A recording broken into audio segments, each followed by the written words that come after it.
You know the things with bundling and all of the things that are happening with votes by mail, where thousands of votes are gathered, and I'm not going to say which party does it, but thousands of votes are gathered and they come in and they're dumped in a location, and then all of a sudden you lose elections that you think you're going to win.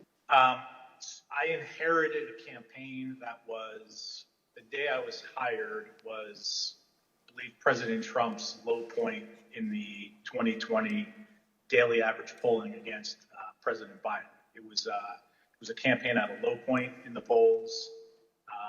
It was structurally and fiscally deficient.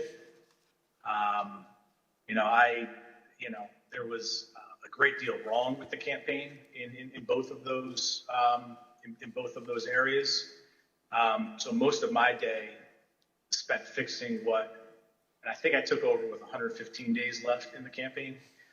Most of my time spent fixing the things that could be fixed with 115 days left in the campaign. Meeting that was had, in particular, I invited Kevin McCarthy to join the meeting, he being of like mind on the issue with me, in which we made our case for why we believed mail-in voting not to be a bad thing for his campaign. The president's mind was made up, and he understands, how many times to, go to the well on a particular topic. Yeah, I understand. Tell me a little bit more about the argument that you and Mr. McCarthy made to the president in that meeting as to why it wasn't a bad thing that mail-in voting was available. Largely two pillars to that argument, both of which I've previously mentioned. One, leaving a good deal to chance, pushing or urging your voters to vote only on election day leaves a lot to chance. That's A. And B, also previously mentioned, the fact that the Trump campaign, the Republican National Committee, the Republican Party had an advantage of grassroots workers and volunteers on the ground that would allow, an advantage to enhance return rates of ballots that were mailed. Those were the two pillars of the argument. I see. And what, if anything, do you recall Representative McCarthy saying during that meeting? We were echoing the same argument. I mean, his words echoed mine, and vice versa on those two topics. The only way we're going to lose this election is if the election is rigged. Remember that. It's the only way we're going to lose this election. This is going to be a fraud like you've never seen. Did you see what's going on? Take a look at West Virginia. Mailmen selling the ballots. They're being sold. They're being dumped in rivers. This is a horrible thing for our country. This is not going to end well. What do you want to call them? Give me a name. Give me a white name. Supremacists and white like me to condemn? White supremacists and Proud Boys, stand back and stand by. After he made this comment, Enrique Tarrio, then chairman of the Proud Boys, said on Parler, "Standing by, sir." And did you ever sell any stand back and stand by merchandise? One of the vendors on my page actually beat me to it, but I wish I would have made a stand back, stand by shirt. Would you say that Proud Boys numbers increased after the stand back, stand by comment? Exponentially. I'd say tripled probably, with the potential for a lot more eventually. In this letter, an idea was proposed that the vice president could determine which electors to count at the joint session of Congress. But the person writing in blue eviscerates that argument. The person who wrote the comments in blue wrote, quote, "The 12th Amendment only says that the President of the Senate opens the ballots in the joint session, and then, in the passive voice, that the votes shall then be counted." The comments in blue further state, "Nowhere does it suggest that the President of the Senate gets to make the determination on his own." And what Trump's going to do is just declare victory, right? He's going to declare victory. But that doesn't mean he's the winner. He's just going to say he's the winner. the Democrats, more of our people vote early that count. Theirs voted mail. And so they're going to have a natural disadvantage, and Trump's going to take advantage of it. That's our strategy. He's going to declare himself a winner. So when you wake up Wednesday morning, it's going to be a firestorm. Also, if Trump is losing by 10 or 11 o'clock at night, it's going to be even crazier. No, because he's going to sit right there and say they stole it. If Biden's winning, Trump is going to do some crazy shit. On Election Day in November, our election went remarkably smooth.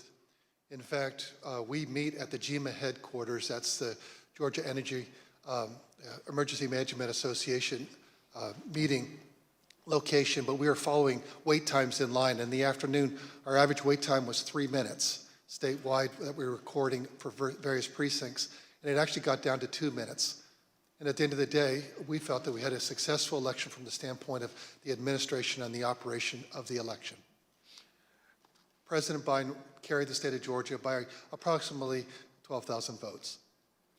Simply put, in a nutshell, what happened in fall of 2020 is that 28,000 Georgians skipped the presidential race, and yet they voted down ballot in other races. And the Republican Congressmen ended up getting 33,000 more votes than President Trump, and that's why President Trump came up short. Do you remember where you were on the night of the election, November the 3rd? I was at the White House. You know where specifically over the course of that night you spent your time within the White House? There was an event that was organized in the residence, so I moved between the residence, a room sort of off the residence where some family members were. I take it the president was upstairs in the residence. He was upstairs. We were kind of on the first floor, so not upstairs. We were with mostly with Ivanka and her brothers and a couple other people who'd be coming in and out. Can you just describe the atmosphere? What were people expecting that night when you got to the White House? I think that there was, typically for people who show up there on election night, it's going to be a self-select, more positive environment. I think people were a little bit nervous, not knowing what was going to happen with the red wave or the red mirage as the debate was being carried out. The Fox News Decision Desk is calling Arizona for Joe Biden. That is a big get for the Biden campaign. Arizona's called. Do you remember that? I do. What do you remember happening where you were when Arizona was called? There was surprise at the call. Who was surprised? Most everyone in the room. Were you being one of them? Yes. Did that shift the atmosphere or the attitude in the White House? Completely. How so? Can you describe that? Because Fox News was the first one to go out and say that. So was it anger kind of directed towards Fox News for making a call more so than like disappointment that maybe the campaign lost Arizona? All the above. So both anger and disappointment. Both disappointment with Fox and concern that maybe our data or our numbers weren't accurate. Mr. Stirewalt, you were at the decision desk at Fox News on election night, and you called Arizona early for President Biden, which was controversial. How did you make that call, and where did you think the race stood in the early hours of the next day? Well, it was really controversial to our competitors who we beat so badly by making the correct call first. Our decision desk was the best in the business, and I was very proud to be a part of it. Because we had partnered with the Associated Press and the National Opinion Research Center at the University of Chicago, thanks to my colleague and friend Arnon Mishkin, had built a wonderful device for forecasting the outcomes of elections. So we had a different set of data than our competitors did. We had more research, and we had a better system, and we had a great team. So what you're waiting to see is, do the actual votes match up with the expectations in the poll? The real votes are testing the quality of your poll in targeted precincts and in targeted places. And let me tell you, our poll in Arizona was beautiful. And it was doing just what we wanted it to do, and it was cooking up just right. And at some point, and I forget exactly who, but at some point it became clear that Arizona was getting ready to make a call. So we, my boss, Bill Salmon, said we're not making any call until everybody says yes, because that was always our policy, unanimity. And you have to understand, in this room, you have, the best. People from academia, Democrats, Republicans, a broad cross-section of people who had worked together for a decade, who are really serious about this stuff. So we knew it would be a consequential call because it was one of 5 states that really mattered, right? Wisconsin, Michigan, Pennsylvania, Georgia, Arizona were the ones that we were watching. We knew it would be significant to call any one of those 5, but we already knew Trump's chances were very small and getting smaller based on what we had seen. So we were able to make the call early. We were able to beat the competition. We looked around the room, everybody says yay, and on we go. And by the time we found out how much everybody was freaking out and losing their minds over this call, we were already trying to call the next state. We had already moved on. We were to Georgia, we were to North Carolina, we were looking at these other states. So we thought we were pleased, but not surprised. I see. Were you in the White House residence during the sort of past midnight into the early morning hours of November 4th? Yes, oh sure. It went over beyond midnight, yes. Do you remember Rudy Giuliani being at the White House on election night and into the early hours the next morning? I do. What do you remember about when he came? He was, I had heard that he was upstairs, in that aforementioned reception area. And he was looking to talk to the president, and it was suggested instead that he come talk to several of us down off the map room. You said that you had heard that Mr. Giuliani wanted to talk to the president, and then he was directed your way. Did you end up talking to Mr. Giuliani when he was directed your way? I did. What was that conversation? A lot of conversations were directed my way. A few of us, myself, Jason Miller, Justin Clark, and Mark Meadows, gathered in a room off the map room to listen to whatever Rudy presumably wanted to say to the president. Were you part of any discussions with the people I mentioned, Mr. Steffi, Mr. Meadows, or anyone else, about whether the president should make any sort of speech on election night? I spoke to the president. They may have been present, but President spoke to the president several times that night. Was there anyone in that conversation who, in your observation, had too much to drink? Like Mayor Giuliani. Tell me more about that. What was your observation about his potential intoxication during that discussion about what the president should say when he's addressed the nation on election night? And the mayor was definitely intoxicated, but I do not know his level of intoxication when he spoke with the president, for example. If you gave me the paper ballots, I could probably turn around each one of these states. I'm absolutely convinced if you let me examine each one of those ballots, I'd pull out enough that were fraudulent that it would shake the hell out of the country. There were suggestions by, I believe it was Mayor Giuliani, to go and declare victory and say that we'd won it outright. To the best of my memory, I was saying that we should not go and declare victory until we had a better sense of the numbers. Okay, can you be more specific about that conversation, in particular what Mayor Giuliani said, your response, and then anybody else in the room's response? I think effectively Mayor Giuliani was saying, we won it, they're stealing it from us, where'd all the votes come from? We need to go say that we won. And essentially that anyone who didn't agree with that position was being weak. What was your view at the time as to what he should or shouldn't say?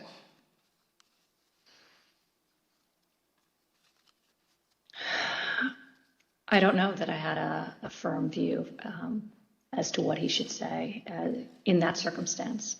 The results were still being counted. It was becoming clear that the race would not be called on election night.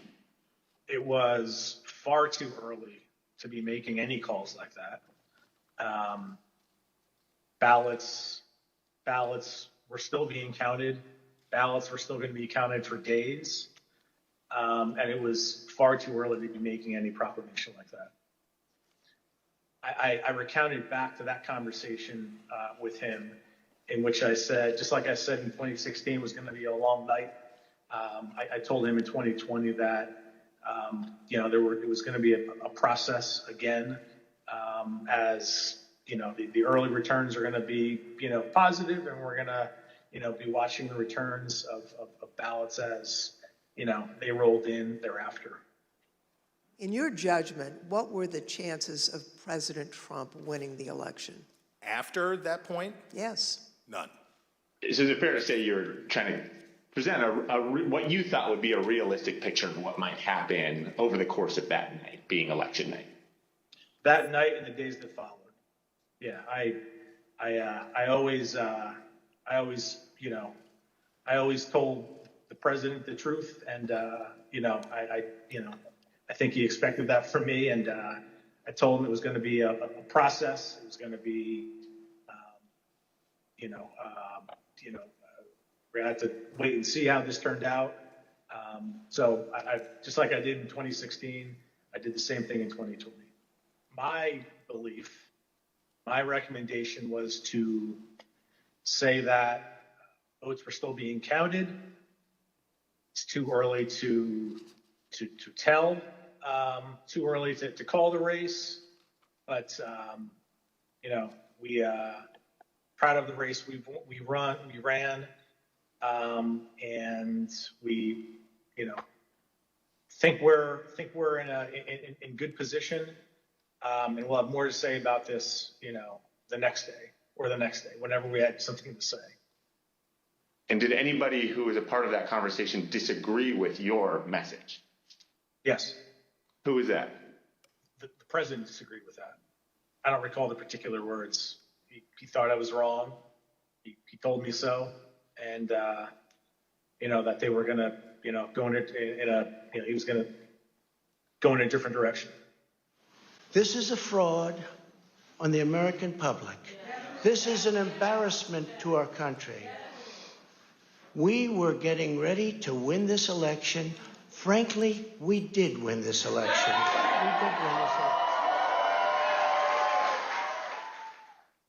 We want all voting to stop. We don't want them to find any ballots at 4 o'clock in the morning and add them to the list.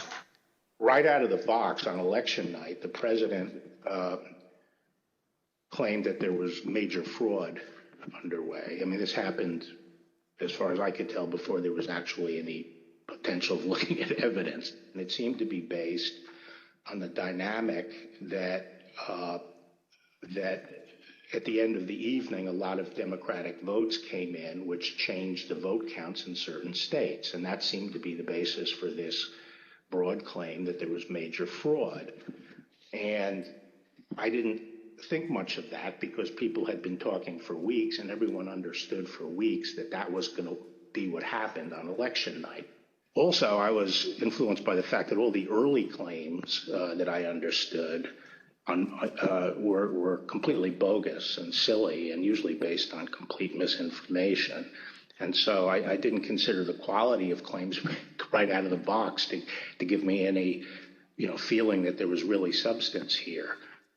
Felt the responsible thing to do was to be in a position to have a view as to whether or not there was fraud. And frankly, I think the fact that I put myself in the position that I could say that we had looked at this and didn't think there was fraud was really important to moving things forward. And I sort of shudder to think what the situation would have been if the position of the department was, we're not even looking at this until after Biden's in office.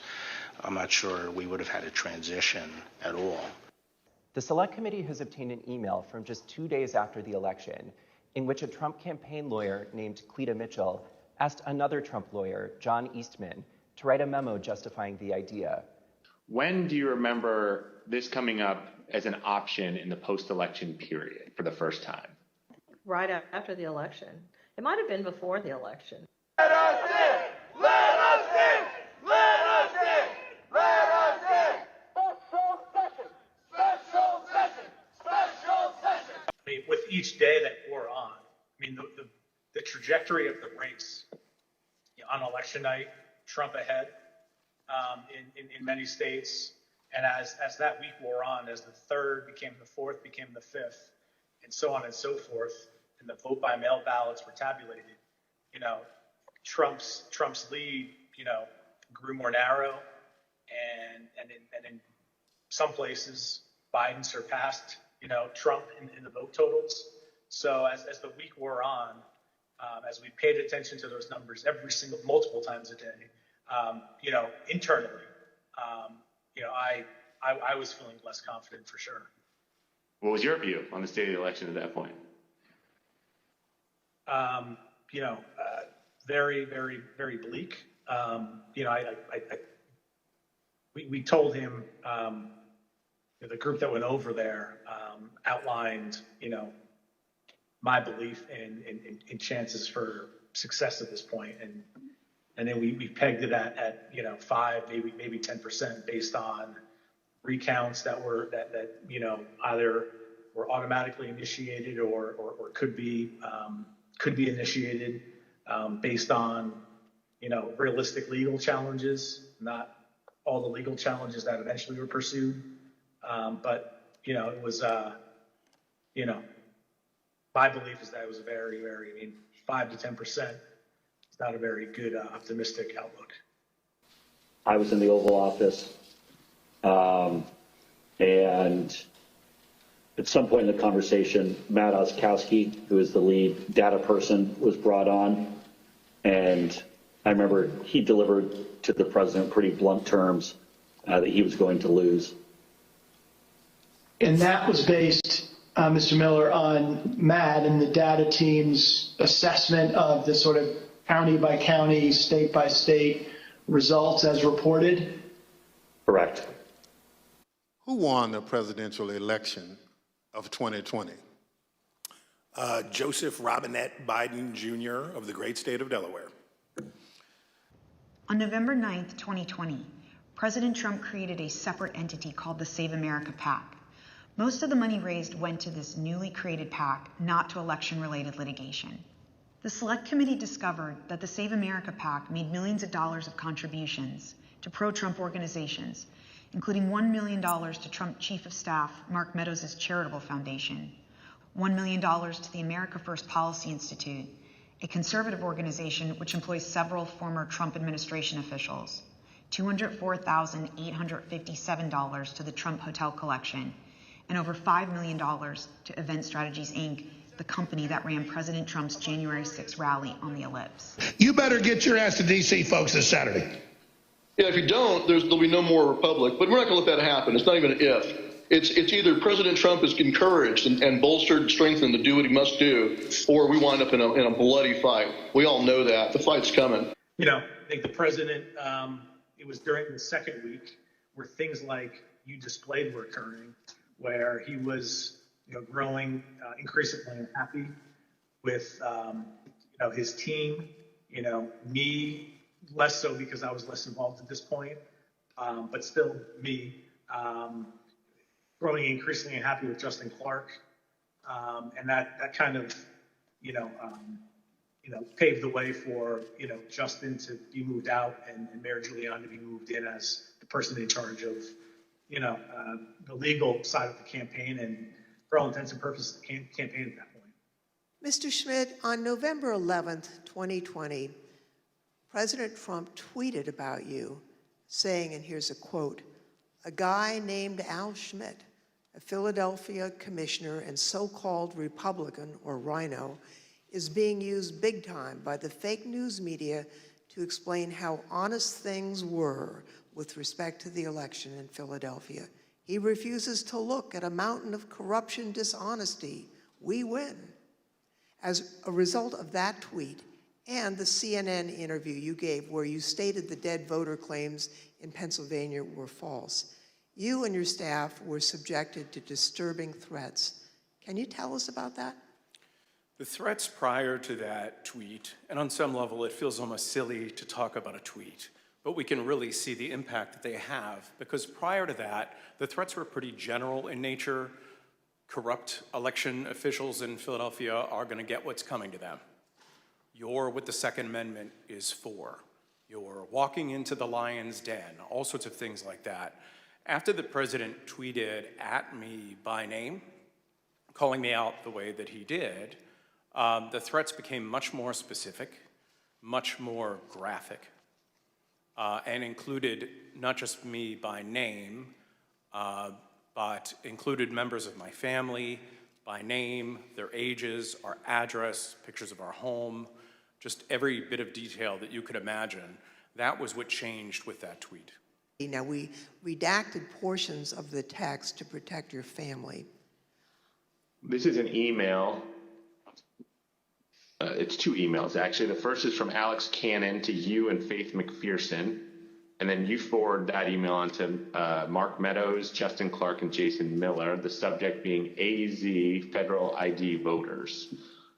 If you look at the original email there, it says, Bill, we completed the AZ analysis you requested. I assume that's about Arizona. And because of the substantial uncertainty surrounding the databases, this is a highly unreliable way to identify ineligible voters. Can you explain the task that you gave to Ms. Cannon for this Arizona analysis? Sure. Previously, I described some of my frustration with some of the claims that people would throw at President Trump regarding, you need to look at this, this happened in this state or that happened in that state. And it would be, those would flow to us to look into. I talked about that before, I think. Yep. This is an example of that. I recall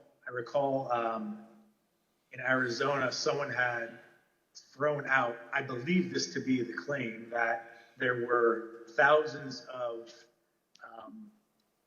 illegal citizens, people not eligible to vote, having cast their ballots in Arizona.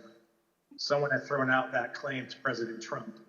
And with, the margins being as close as they were, as I previously described,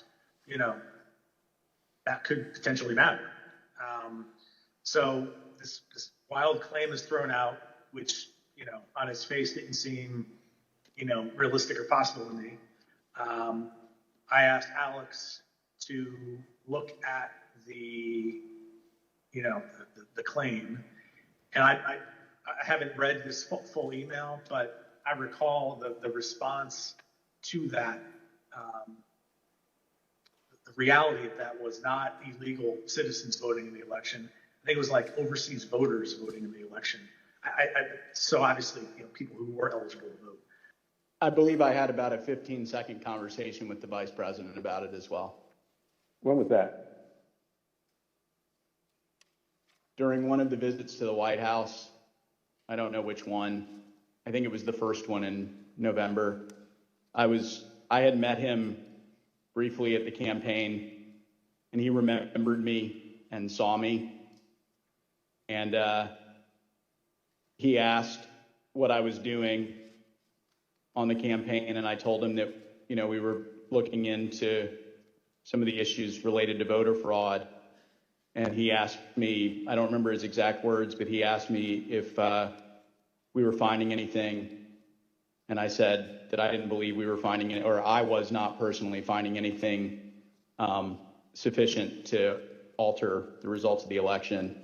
And he thanked me. That was our interaction.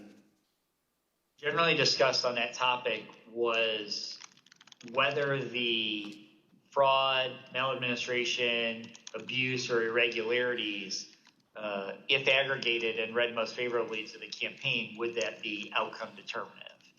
And think everyone's assessment in the room, at least amongst the staff, Mark Short, myself, and Greg Jacob, was that it was not sufficient to be outcome determinative. Anyone else other than Mr. Meadows who asked you about the status outside of your legal group, you know, Mr. Morgan and the others you mentioned? Anyone else who asked you the status of what you were finding in your assessment of it? Yes, sir. Who's that? Peter Navarro. When did you talk to Mr. Navarro? Mid-November. Around the same time as Mr. Meadows? Yes, sir. And tell me about that conversation. I recall him asking me questions about Dominion and maybe some other categories of allegations of voter fraud. And I remember telling him that I didn't believe the Dominion allegations because I thought the hand recount in Georgia would resolve any issues with the technology problem and with Dominion or Dominion flipping votes. And I mentioned at that time that the CISA, Chris Krebs, had recently released a report saying that the election was secure. And I believe Mr. Navarro accused me of being an agent of the deep state working with Chris Krebs against the president. And I never took another phone call from Mr. Navarro. Okay, and was it important for you, Mr. Stepien, to sort of pull back just for your own professional reputation? You didn't want to be associated with some of what you were hearing from the Giuliani team and others that sort of stepped in the wake of your departure? I didn't mind being categorized. There were two groups of, we called them kind of my team and Rudy's team. I didn't mind being characterized as being part of Team Normal, as reporters, kind of started to do around that point in time. I said, hours ago, early on that, I've been doing this for a long time, 25 years, and I've spanned, political ideologies from Trump to McCain to Bush to Christie, and, I can work under a lot of circumstances for a lot of varied, candidates and politicians, but a situation where, and I think along the way I've built up a pretty good, I hope, a good reputation for being honest and professional, and I didn't think what was happening was necessarily honest or professional at that point in time. So that led to me stepping away.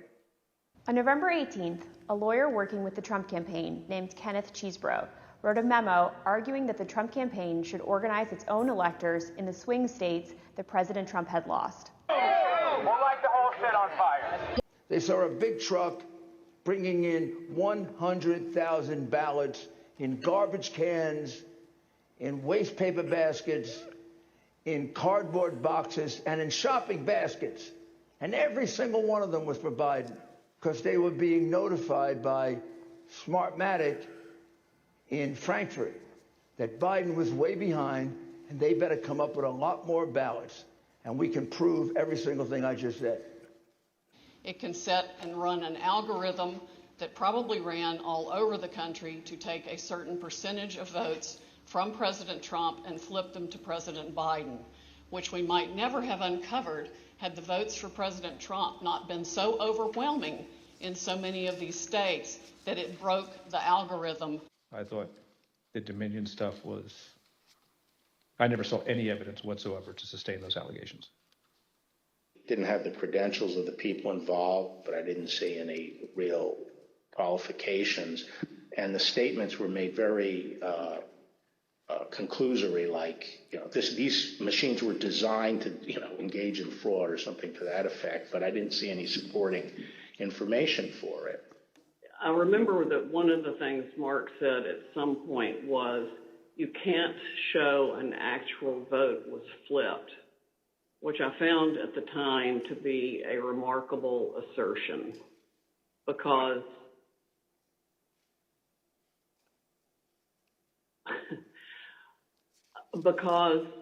you don't have to have the gun to see the body lying on the floor bleeding out with 5 bullet holes in it was killed by a gun. And I was somewhat demoralized because I thought, boy, if he really believes this stuff, he has, lost contact with he's become detached from reality if he really believes this stuff. What they were proposing, I thought was nuts. And the theory was also completely nuts, right? I mean, there's a combination of Italians, Germans. I mean, different things have been floating around as to who was involved. I remember Hugo Chavez and the Venezuelan. She has an affidavit from somebody who says they wrote a software in, it's something with the Philippines, and just all over the radar. The department, in fact, when we received specific and credible allegations of fraud, made an effort to look into these to satisfy ourselves that they were without merit. Conversations with probably all of our council who are signed up to assist on election day as they disengaged with the campaign. The general consensus was that the law firms were not comfortable making the arguments that Rudy Giuliani was making publicly. I seem to recall that I had a similar conversation with most all of them. Did you ever share, Mr. Kushner, your view of Mr. Giuliani? Did you ever share your perspective about him with the president? I guess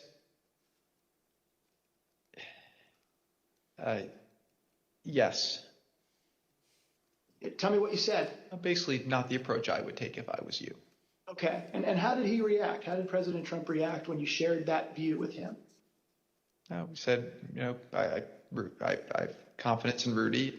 And I was in the posture of trying to figure out, there was an avalanche of all these allegations of fraud that built up over a number of days, and it was like playing whack-a-mole because something would come out one day and then the next day it would be another issue. The pressure campaign to get state legislators to go along with the scheme intensified when President Trump invited delegations from Michigan and Pennsylvania to the White House. Either you or Speaker Chatfield, did you make the point to the president that you were not going to do anything that violated Michigan law? I believe we did. Whether or not it was those exact words or not, but I think that the words that I would have more likely used is we were going to follow the law. President Trump tweeted, quote, "Hopefully the courts and or legislatures will have the courage to do what has to be done to maintain the integrity of our elections and the United States of America itself. The world is watching." This is previously undisclosed video of protesters illegally entering and refusing to leave the building. One of the individuals prominently shown in this video is Jacob Chansley. Perhaps better known as the QAnon shaman, this rioter entered the Capitol on January 6th, was photographed leaving a threatening note on the dais in the U.S. Senate chamber, and was ultimately sentenced to 41 months in prison after pleading guilty to obstruction of an official proceeding. My wife and I had returned from attending our church meetings. It was on a Sunday, and we were still in the driveway, and I had received a call from a colleague telling me that the White House was trying to get in touch with her and I, and that she said, please, if you get a call, let's try to take this together. Immediately, I saw that the White House on my Bluetooth was calling, and I took the call and was asked by I would presume the operator at the White House if I would hold for the president, which I did, and Mr. Giuliani came on first, and niceties, then Mr. Trump, President Trump, then President Trump came on, and we initiated a conversation. And during that conversation, did you ask Mr. Giuliani for proof of these allegations of fraud that he was making? On multiple occasions, yes. And when you asked him for evidence of this fraud, what did he say? He said that they did have proof, and I asked him, do you have names? For example, we have 200,000 illegal immigrants, some large number, 5,000 or 6,000 dead people, etc. And I said, do you have their names? Yes. Will you give them to me? Yes. president interrupted and said, "Give the man what he needs, Rudy." He said, I will. And that happened on at least 2 occasions, that interchange in the conversation. So Mr. Giuliani was claiming in the call that there were hundreds of thousands of undocumented people and thousands of dead people who had purportedly voted in the election? Yes. And you asked him for evidence of that? I did. And did you ever receive from him that evidence either during the call, after the call, or to this day? Never. He would say, "Aren't we all Republicans here?" I would think we would get a better reception. I mean, I would think you would listen a little more open to my suggestions that we're all Republicans. In this meeting or at any other later time, did anyone provide you with evidence of election fraud sufficient to affect the outcome of the presidential election in Arizona? No one provided me ever such evidence. So that was the first ask, that we hold an official committee hearing. And what was his second ask? I said, to what end? To what end the hearing? He said, well, we have heard by an official high up in the Republican legislature that there is a legal theory or a legal ability in Arizona that you can remove the electors of President Biden and replace them. And we would like to have the legitimate opportunity through the committee to come to that end and remove that. And I said, that's something that's totally new to me. I've never heard of any such thing. As early as that November 23rd meeting, we understand that there was discussion about the president possibly conceding the election. And specifically, we understand that Mark Meadows assured both you and Attorney General Barr that the president would eventually agree to a graceful exit. Do you remember Mr. Meadows making any such representation? Are you saying as part of that meeting or separately? Again, without getting into that meeting, I would say that is a statement and a sentiment that I heard from Mark Meadows. I see. So on November 23rd, I hadn't spoken to the president since the election, and in fact, as I said, since the middle of October, roughly. And it was a little getting awkward because obviously he had lost the election and I hadn't said anything to him. And so Cipollone said, I think it's time you come over here. And so I came over to meet with the president in the Oval Office, and Meadows and Cipollone were there. And the president, and this is leading up to this conversation with Kushner, the president said there had been major fraud and that as soon as the facts were out, the results of the election would be reversed. And he went on this for quite a while, as he's prone to do. And then he got to something that I was expecting, which is to say that apparently the Department of Justice doesn't think that it has a role of looking into these fraud claims. And I said, that has to be the campaign that raises that with the state. The department doesn't take sides in elections, and the department is not an extension of your legal team. And our role is to investigate fraud, and we'll look at something if it's specific, credible, and could have affected the outcome of the election. And we're doing that, and it's just not. They're just not meritorious. They're not panning out. The idea. The president has repeatedly suggested that there was some kind of outpouring of unexpected votes in inner city areas like Philadelphia as recently as January 13th when he walked off the NPR set. He was asked by the interviewer, what's your evidence of fraud? And he said more people voted in Philadelphia than there were voters. And that was absolute rubbish. The turnout in Philadelphia was in line with the state's turnout, and in fact, it was not as impressive as many suburban counties. And there was nothing strange about the Philadelphia turnout. It wasn't like there was all these unexpected votes that came out in Philadelphia. So, I think once you actually look at the votes, and then there's an obvious explanation. For example, in Pennsylvania, Trump ran weaker than the Republican ticket generally. He ran weaker than two of the state candidates. He ran weaker than the congressional delegation running for federal Congress, and he ran weaker than the Republican, I think. I haven't looked at this recently, but he generally was a weak element on the Republican ticket. So that does not suggest that the election was stolen by fraud. How about Pennsylvania and Bill McSwain? We were talking to the U.S. Attorney in Philadelphia about an alleged discrepancy between the number of absentee ballots issued and the number of ballots cast. Right. So that was one of the big ones for a period of time. I think that was raised at Gettysburg by Giuliani or something like that. But it kept on being repeated, and I found it annoying because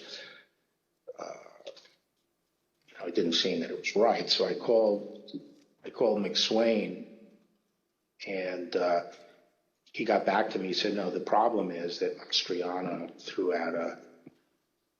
out this number, and what he did was he mixed apples and oranges. He took the number of applications for the Republican primary, and he compared it to the number of absentee votes cast in the general election. But once you actually go and look and compare apples to apples, there's no discrepancy at all. And, that's one of the, I think at some point I covered that with the president. And I specifically raised the Dominion voting machines, which I found to be among the most disturbing allegations, disturbing in the sense that I saw absolutely zero basis for the allegations, but they were made in such a sensational way that they obviously were influencing a lot of people, members of the public, that there was this systemic corruption in the system and that their votes didn't count and that these machines controlled by somebody else were actually determining it, which was complete nonsense. And it was being laid out there. And I told them that it was crazy stuff and they were wasting their time on that. And it was doing a grave disservice to the country. I saw absolutely zero basis for the allegations. And then at that point I left. And as I walked out of the Oval Office, Jared was there with Dan Scavino, who ran the president's social media, and who I thought was a reasonable guy and believe is a reasonable guy. And I said, how long is he going to carry on with this stolen election stuff? Where's this going to go? And by that time, Meadows had caught up with me and leaving the office and caught up to me and said that he said, look, I think that he's becoming more realistic and knows that there's a limit to how far he can take this. And then Jared said, yeah, we're working on this. We're working on it. He had expressed to me that he was concerned that it could spiral out of control and potentially be dangerous, either for our democracy or the way that things were going for the 6th. I guess the crooks in Philadelphia are disappointed in this. They only submitted 8,021 ballots from dead people, mail-in ballots for dead people. It's probably easier for dead people to submit mail-in ballots than it is to vote in person. Rudy was, at this stage of his life, and the same ability to manage things at this level or not. And obviously, I think Bernie Kerik publicly said it. They never proved the allegations that they were making, and they were trying to develop. You never came to learn or understand that Mayor Giuliani had produced evidence of election fraud. Is that fair? That's fair. I remember a call with Mr. Meadows, where Mr. Meadows was asking me what I was finding and if I was finding anything. And I remember sharing with him that we weren't finding anything that would be sufficient to change the results in any of the key states. When was that conversation? Probably in November, mid to late November. I think it was before my child was born. And what was Mr. Meadows' reaction to that information? I believe the words he used were, so there's no there. So do you know what the examples of fraud, numbers, names, and supporting evidence was that you sent to Mo Brooks's office? And when I say you, I mean you or the campaign. There are some very, very general documents as far as say, for example, here are the handful of dead people in several different states. Here are explanations on a couple of the legal challenges as far as saying that the rules were changed in an unconstitutional manner. But it was, to say that it was thin is probably an understatement. Not only was there not evidence of 8,000 dead voters voting in Pennsylvania, there wasn't evidence of 8. No, just what I've been through. I had 3 discussions with the president that I can recall. One was on November 23rd, one was on December 1st, and one was on December 14th. And I've been through sort of the give and take of those discussions. And in that context, I made it clear I did not agree with the idea of saying the election was stolen and putting out this stuff, which I told the president was bullshit. And, you know, I didn't want to be a part of it. And that's one of the reasons that went into me deciding to leave when I did. I observed, I think it was on December 1st, that, you know, how can you can't live in a world where the incumbent administration stays in power based on its view, unsupported by specific evidence, that there was fraud in the election. Repeatedly told the president in no uncertain terms that I did not see evidence of fraud. And you know, that would have affected the outcome of the election. And frankly, a year and a half later, I haven't seen anything to change my mind on that. I felt that things continued to deteriorate between the 23rd and the weekend of the 29th. Who do you remember being involved in those early discussions around the Thanksgiving time regarding having alternate electors meet? Mr. Giuliani, several of Mr. Giuliani's associates, Mr. Meadows,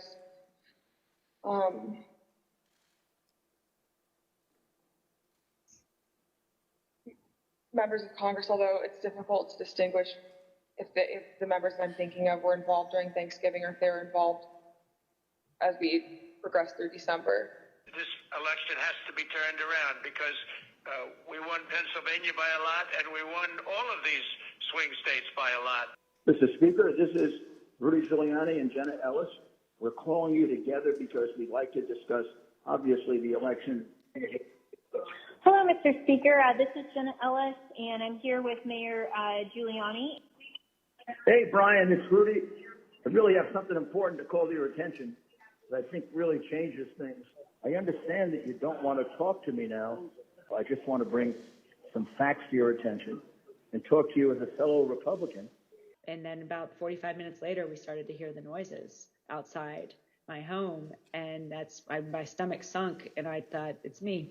And then it's just, we don't know what's going to, I mean, the uncertainty of that was what was the fear. Like, are they coming with guns? Are they going to attack my house?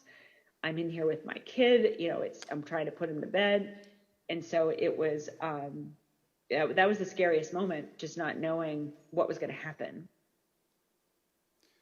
Stop the steal! Stop the steal! Stop the steal! You're a threat to democracy!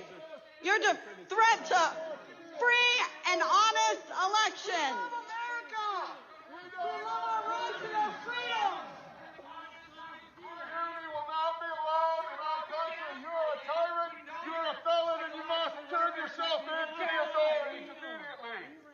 My understanding was Director Ratcliffe didn't want much to do with the post-election period. Director Ratcliffe felt that it wasn't something that the White House should be pursuing. It felt it was dangerous for the president's legacy. He had expressed to me that he was concerned that it could spiral out of control and potentially be dangerous, either in for our democracy or the way that things were going for the 6th. When you say it wasn't something the White House should be pursuing, what's the it?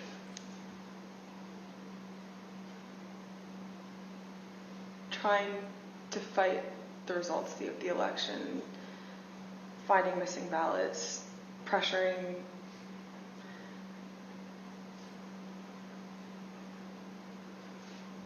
filing lawsuits in certain states where there didn't seem to be significant evidence, and reaching out to state legislatures about that. So pretty much the way that the White House is handling the post-election period, he felt that there could be dangerous repercussions in terms of precedent set for elections, for our democracy, for the 6th. He was hoping that we would concede.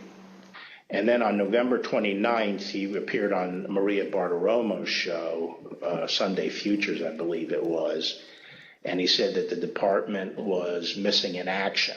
Where is the DOJ and the FBI in all of this, Mr. President? You have laid out some serious charges here. Shouldn't this be something that the FBI is investigating? Are they? Missing in action. Is the DOJ investigating? Missing in action. Can't tell you where they are. Well, no, we had glitches where they moved thousands of votes from my account to Biden's account, and these are glitches. So they're not glitches, they're theft, they're fraud, absolute fraud. This election was over, and then they did dumps. They call them dumps, big, massive dumps in Michigan and Pennsylvania and all over. How the FBI and Department of Justice, I don't know, maybe they're involved, but how people are allowed to get away from this stuff with this stuff is unbelievable. This got under my skin, but I also felt it was time for me to say something. So I set up a lunch with the AP reporter, Mike Balsamo, and I told him at lunch, I made this statement that to date we have not seen fraud on a scale that could have affected a different outcome in the election. How did that affect your perspective about the election when Attorney General Barr made that statement? It affected my perspective. I respect Attorney General Barr. So I accepted what he was saying. Around the time that I understand the AP article went live, I remember hearing noise coming from down the hallway, so I poked my head out of the office, and I saw the valet walking towards our office. He had said, "Get the chief down to the dining room, the president wants him." So Mark went down to the dining room and came back to the office a few minutes later. After Mark had returned, I left the office and went down to the dining room, and I noticed that the door was propped open and the valet was inside the dining room changing the tablecloth off of the dining room table. He motioned for me to come in and then pointed towards the front of the room near the fireplace mantle and the TV, where I first noticed there was ketchup dripping down the wall and there's a shattered porcelain plate on the floor. The valet had articulated that the president was extremely angry at the Attorney General's AP interview and had thrown his lunch against the wall, which was causing them to have to clean up. So I grabbed a towel and started wiping the ketchup off of the wall to help the valet out. And he said something to the effect of, "He's really ticked off about this. I would stay clear of him for right now. He's really, really ticked off about this right now." I had a later meeting scheduled at the White House at 3 o'clock with Meadows. This was previously scheduled, so I knew this was going to come up, and I went over there, and I told my secretary that I thought I would probably be fired and told not to go home. I mean, not to go back to my office, so I said, "You might have to pack up for me." And so when I got over there, I met with the chief of staff. He said the president was angry. He didn't really get into the issue of the fraud. And then I went up to Pat Cipolloni's office, and we were talking with each other. And word came down that he wanted us both to go to the Oval. And the president was as mad as I've ever seen him, and he was trying to control himself. And the president said, well, this is, killing me. You didn't have to say this. You must have said this because you hate Trump. You hate Trump. And then he raised the big vote dump, as he called it, in Detroit. And that, he said people saw boxes coming into the counting station at all hours of the morning and so forth. And I explained to him that at that point, I knew the exact number of precincts in Detroit. I think it was 630 something. I said, Mr. President, there are 630 precincts in Detroit, and unlike elsewhere in the state, they centralized the counting process, so they're not counted in each precinct. They're moved to counting stations, and so the normal process would involve boxes coming in at all different hours. So there's nothing. And I said, did anyone point out to you, did all the people complaining about it point out to you, you actually did better in Detroit than you did last time? I mean, there's no indication of fraud in Detroit. And I told him that the stuff that his people were shoveling out to the public was bullshit. I mean, that the claims of fraud were bullshit. And, he was indignant about that. And I reiterated that they'd wasted a whole month on these claims on the Dominion voting machines, and they were idiotic claims. My recollection is the president said something like, well, we could get to the bottom. Some people say we could get to the bottom of this if the department seized the machines. It was a typical way of raising a point. And I said, absolutely not. There's no probable cause, and I'm not going to seize any machines. And that was that. Yeah. And I said, look, I know that you're dissatisfied with me, and I'm glad to offer my resignation. And he pounded the table very hard. Everyone sort of jumped, and he said, accept it. I received a call from the project manager from Dominion Voting Systems who was audibly shaken. She's not the kind of person I would assume would be that way. She has a master's from MIT, a graduate of the Naval Academy, and is very much on the ball and pretty unflappable. And she informed me about a young contractor they had who had been receiving threats from a video had been posted by some QAnon supporters. And I did pull up Twitter, and I scrolled through it, and I saw the young man's name. There was a particular tweet that, for lack of a better word, was a straw that broke the camel's back. Had the young man's name. It was a very unique name. I believe he was a first-generation American. And it said, had his name, you committed treason, may God have mercy on your soul, with a slowly twisting gif of a noose. And for lack of a better word, I lost it. I just got irate. My boss was with me at the time, the Deputy Secretary, Jordan Fuchs, and she could tell that I was angry. I tend to turn red from here up when that happens, and that happened at that time. And she called Secretary Raffensperger to say, we're seeing these kind of threats, and Gabe thinks we need to say something about it. And the Secretary said yes, and that's what prompted me to do what I did. I lost my temper, but it seemed necessary at the time because it was just getting worse. And I could not tell you why that particular one was the one that put me over the edge, but it did. It has all gone too far. All of it. Joe DeGenova today asked for Chris Krebs, a patriot who ran CISA, to be shot. A 20-something tech in Gwinnett County today has death threats and a noose put out saying he should be hung for treason because he was transferring a report on batches from an EMS to a county computer so he could read it. It has to stop. Mr. President, you have not condemned these actions or this language. Senators, you have not condemned this language or these actions. This has to stop. We need you to step up, and if you're going to take a position of leadership, show some. My boss, Secretary Raffensperger, his address is out there. They have people doing caravans in front of their house. They've had people come onto their property. It has to stop. This is elections.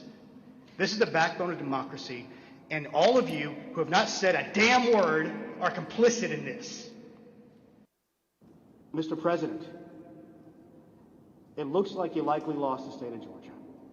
We're investigating. There's always a possibility. I get it. You have the rights to go through the courts. What you don't have the ability to do, and you need to step up and say this, is stop inspiring people to commit potential acts of violence. Someone's going to get hurt. Someone's going to get shot. Someone's going to get killed. And it's not right. It's not right. In the tweet, Donald Trump claims that there was, quote, massive voter fraud in Georgia. Mr. Sterling, that was just plain false, wasn't it? Yes, sir. Particular to Attorney General Barr, I told him that we looked into it. We've done several things, including interviewing the witnesses. I listened to the tapes and reviewed the videotape myself, and that there was nothing there. Giuliani was wrong in representing that this was a suitcase full of ballots. We took a hard look at this ourselves, and based on our review of it, including the interviews of the key witnesses, the Fulton County allegations had no merit. The ballots under the table were legitimate ballots. They weren't in a suitcase. They had been pre-opened for eventually feeding into the machine. All the stuff about the water leak and that there was some subterfuge involved. We felt there was some confusion, but there was no evidence of a subterfuge to create an opportunity to feed things into the count. And so we didn't see any evidence of fraud in the Fulton County episode. Attorney General Barr made a public announcement on December 1st, less than a month after the election, that he had seen no suspended fraud sufficient. But fair to say that by December 1st, you had reached the same conclusion? It's fair to say that I agree with Attorney General Barr's conclusion on December 1st. Yes, I did, and I supported that conclusion. There was a real question in my mind and a real concern, particularly after the Attorney General had reached a conclusion that there wasn't sufficient election fraud to change the outcome of the election. When other people kept suggesting that there was, the answer is, what is it? And at some point, you have to put up or shut up. That was my view. Here's an example. This is Michigan. At 6:31 in the morning, a vote dump of 149,772 votes came in unexpectedly. We were winning by a lot. That batch was received in horror. We have a company that's very suspect. Its name is Dominion. With the turn of a dial or the change of a chip, you can press a button for Trump and the vote goes to Biden. What kind of a system is this? They found thousands and thousands of votes that were out of whack, all against me. I represent President Trump along with Jenna Ellis, and this is our fourth or fifth hearing. You could also do what the Florida legislature was prepared to do, which is to adopt a slate of electors yourselves. And when you add in the mix of the significant statistical anomalies and sworn affidavits and video evidence of outright election fraud, I don't think it's just your authority to do that, but quite frankly, I think you have a duty to do that, to protect the integrity of the election here in Georgia. And so there's widespread evidence of fraud because people haven't done their jobs. Durham and Barr will deserve a big notation in history when it's written of the rise and fall of the United States if they don't clean up this mess, clean up the fraud, do your jobs, and save this little experiment in self-government. Again, I join my colleagues in calling on Attorney General Barr to immediately let us know what he's doing. Georgia Governor Brian Kemp called the proposal unconstitutional, while Arizona House Speaker Rusty Bowers wrote that the idea would undermine the rule of law. Well, after the election, my email, my cell phone was doxxed, and so I was getting texts all over the country, and then eventually my wife started getting the text, and hers typically came in as sexualized texts, which were disgusting. You have to understand that Trish and I, we met in high school, and we've been married over 40 years now, and so they started going after her, I think, just to probably put pressure on me. Why don't you just quit, walk away? And so that happened. And then some people broke into my daughter-in-law's home, and my son has passed, and she's a widow and has 2 kids, and so we're very concerned about her safety also. There was never an indication of interest in what the actual facts were. When I walked in, sat down, he went off on a monologue saying that there was now definitive evidence involving fraud through the Dominion machines, and a report had been prepared by a very reputable cybersecurity firm, which he identified as Allied Security Operations Group, and he held up the report, and then he asked that a copy of it be made for me. And while a copy was being made, he said, you know, this is absolute proof that the Dominion machines were rigged. The report means that I'm going to have a second term. And then he gave me a copy of the report. And as he talked more and more about it, I sat there flipping through the report and looking through it. And to be frank, it looked very amateurish to me. I felt that before the election, it was possible to talk sense to the president.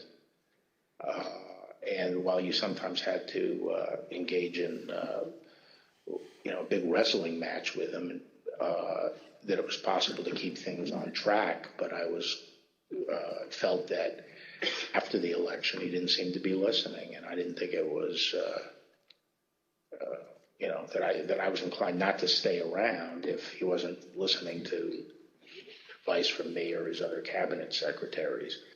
My opinion then and my opinion now is that the election was not stolen by fraud. And I haven't seen anything since the election that changes my mind on that, including the 2000 Mules movie.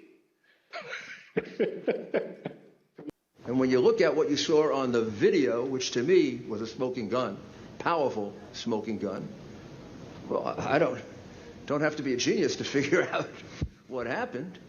And I don't have to be a genius to figure out that those votes are not legitimate votes.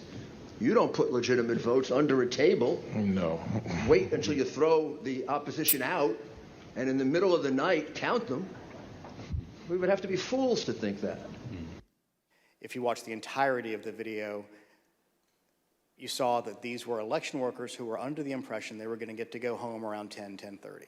People are putting on their coats. They're putting ballots that are prepared to be scanned into ballot carriers that are then sealed with tamper-proof seals so that they're not messed with. It's an interesting thing because you watch there's 4 screens of the video, and as you're watching it, you can see the election monitors in the corner with the press as they're taking these ballot carriers and putting them under the table. You see it there. One of the other hidden ones, if you looked at the actual tape, was on the outside of the table, just from the camera angle. You couldn't see it originally. And this goes under the no good deed goes unpunished. We were told we were at GEMA, as the secretary pointed out, and we were told that it looked like they were shutting down the Fulton County counting. The secretary expressed some displeasure at that because we wanted to everybody keep counting so we could get to the results and know what was happening. So our elections director called their elections director, who was at another location because this was election day. There was 2 different places where ballot things were being done by the Fulton County office. So he called the elections director of Fulton, then called Ralph Jones, who was at the State Farm Arena, and said, "What the heck are you doing? Go ahead and stay." And as you watch the video itself, you see him take the phone call as people are putting things away and getting ready to leave. And you can tell for about 15, 20 seconds, he does not want to tell these people they have to stay. He walks over, he thinks about it for a second, you see him come back to the corner of a desk and kind of slumps his shoulders and says, "Okay, y'all, we got to keep on counting." And then you see him take their coats off, get the ballots out. As you can see in this tweet, Mr. Giuliani wrote that it was, quote, now beyond doubt, unquote, that Fulton County Democrats had stolen the election? Approximately December 4th, I believe, of 2020, Attorney General Barr and I had a conversation about an unrelated case to the case at issue. At the end of the conversation, Mr. Barr had asked me if I had seen a certain videotape that was being reported in the news where Mr. Giuliani, in a Senate subcommittee hearing that was held the day before, May 3rd, showed a videotape of a purportedly a security tape at the State Farm Arena in Atlanta, which is also in Fulton County, in the city of Atlanta. Yes. At the time, Mr. Barr asked me that he had made a public statement that he had not seen any widespread election fraud that would question the outcome of the election.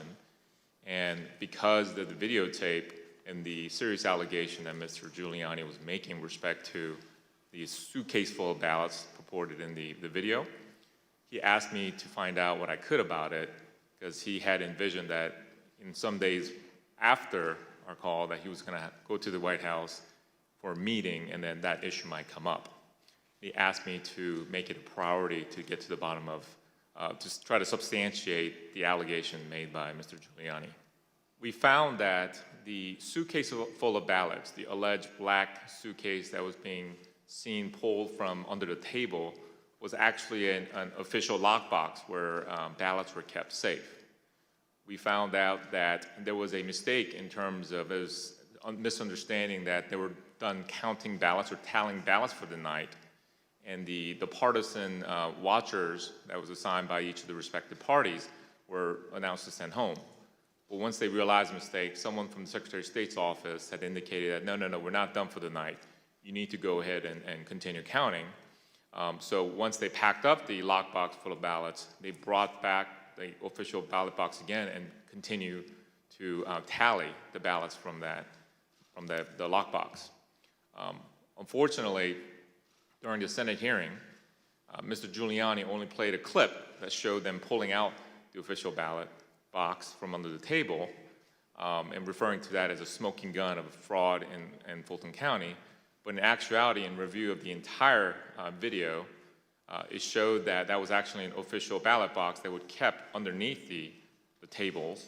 And then we saw them pack up because of the announcement that they thought they were done for the night. And then once the announcement was made that you should continue counting, they brought the ballot box out and they continued to count. The FBI interviewed the individuals that are depicted in the videos that purportedly were double, triple counting of the ballots, and determined that nothing irregular happened in the counting, and the allegations made by Mr. Giuliani were false. The president kept fixating on this suitcase that supposedly had fraudulent ballots, and that the suitcase was rolled out from under the table.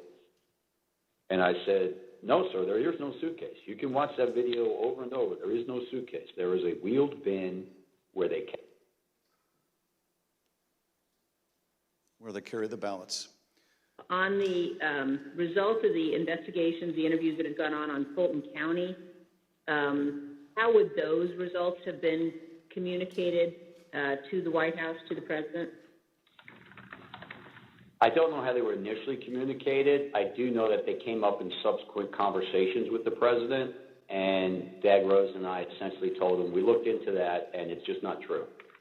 Okay, so he was informed. I told the president myself that several times in several conversations, that these allegations about ballots being smuggled in a suitcase and run through the machine several times, it was not true. That we looked at the video, we interviewed the witnesses, it was not true. Evidence of fraud is overwhelming, and again, I'm going to ask you to look up at that very, very powerful and very expensive screen. Hidden cases of possible ballots are rolled out from under a table. 4 people under a cloud of suspicion. So, if you just take the crime of what those Democrat workers were doing, and by the way, there was no water main break. You know, they said there was no water main break. That's 10 times more than I need to win this state. 10 times more. It's 10 times, maybe more than that, but it's 10 times more because we lost by a very close number. Move on to what I'm going to call Disinformation Monday. Out of the gate, many of y'all saw the videotape from State Farm Arena. I spent hours with our post-certified investigators, Justin Gray from WSB, spent hours with us going over this video to explain to people that what you saw, the secret suitcases with magic ballots, were actually ballots that had been packed into those absentee ballot carriers by the workers in plain view of the monitors and the press. And what's really frustrating is the president's attorneys had this same videotape. They saw the exact same things the rest of us could see, and they chose to mislead state senators and the public about what was on that video. I'm quite sure that they will not characterize the video if they try to enter it into evidence, because that is the kind of thing that could lead to sanctions, because it's obviously untrue. They knew it was untrue, and they continue to do things like this. Tape earlier in the day of Ruby Freeman and Shay Freeman Moss and one other gentleman quite obviously surreptitiously passing around USB ports as if they're vials of heroin or cocaine. I mean, it's obvious to anyone who's a criminal investigator or prosecutor they are engaged in surreptitious illegal activity again that day. And that's a week ago, and they're still walking around Georgia lying. They should have been questioned already. Their places of work, their homes should have been searched for evidence of ballots, for evidence of USB ports, for evidence of voter fraud. In one of the videos we just watched, Mr. Giuliani accused you and your mother of passing some sort of USB drive to each other. What was your mom actually handing you on that video? A ginger mint. We received, my secretaries would say, in excess of 20,000 emails and tens of thousands of voicemails and texts, which saturated our offices and we were unable to work, or at least communicate. My name is Angela McCallum. I'm calling from Trump campaign headquarters in Washington, D.C. You do have the power to reclaim your authority and send a slate of electors that will support President Trump and Vice President Pence. Speaker Bowers, did the president call you again in later in December? He did, sir. Did you tell the president in that second call that you supported him, that you voted for him, but that you were not going to do anything illegal for him? I did, sir. What did the president say when he called you? Essentially, he turned the call over to Mr. Eastman, who then proceeded to talk about the importance of the RNC helping the campaign gather these contingent electors in case any of the legal challenges that were ongoing changed the result of any of the states. I think more just helping them reach out and assemble them. But my understanding is the campaign did take the lead, and we just were helping them in that role. And so, to be clear, did you hear the White House counsel's office say that this plan to have alternate electors meet and cast votes for Donald Trump in states that he had lost was not legally sound? Yes, sir. And who was present for that meeting that you remember? It was in our office. It was Mr. Meadows, Mr. Giuliani, and a few of Mr. Giuliani's associates. I just remember I either replied or called somebody saying, unless we have litigation pending that's like in these states, like I don't think this is appropriate, or this isn't the right thing to do. I don't remember how I phrased it, but and I got into a little bit of a back and forth, and I think it was with Ken Cheeseborough, where I said, all right, you just get after it. Like I'm out. At that point, I had Josh Finley email Mr. Chesbrough politely to say, this is your task. You are responsible for the Electoral College issues moving forward. And this was my way of taking that responsibility to zero. Do you know if Mr. Clark or Mr. Morgan, is it Morgan, thought about that, Mr. Eastman's advice? Yeah, they thought he was crazy. Do you know if they ever expressed an opinion on whether they thought the vice president had the power that John Eastman said he did? I know for a fact I heard both say that his theory was crazy, that there was no validity to it in any way, shape, or form. And did they express that before January 6th? Yes. To whom? I think anyone who would listen. We were just, kind of useful idiots or rubes at that point. A strong part of me really feels that it's just kind of as the road continued and as that was failure, that got formulated as what do we have on the table? Let's just do it. Did Mr. Norton say who he was working with at all on this effort to have electors meet? He said he was working with the president's campaign. Was told that these would only count if a court ruled in our favor. So that would have been using our electors, it would have been using our electors in ways that we weren't told about, and we wouldn't have supported. And what did Mr. Biggs ask you to do? I believe that was the day that the vote was occurring to each state to have certification, or to declare the certification of the electors. And he asked if I would sign on both to a letter that had been sent from my state and or that I would support the decertification of the electors. And I said I would not. The first time that I had a conversation with the Vice President about the 12th Amendment and the Electoral Count Act was in early December, around December 7th. The Vice President called me over to his West Wing office and told me that he had been seeing and reading things that suggested that he had a significant role to play on January 6th in announcing the outcome of the election.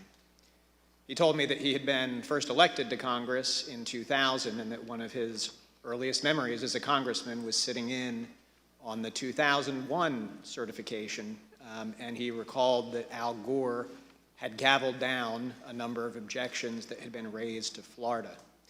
And he asked me mechanically, how does this work at the joint session? What are the rules? And I told the Vice President that, in fact, I had a fairly good idea of how things work, that actually there aren't rules that govern the joint session, but what there is a provision of the Constitution that's just one sentence long, and then an Electoral Count Act that had been passed in 1887. And I told the Vice President that I could put a memo together for him overnight that would explain the applicable rules.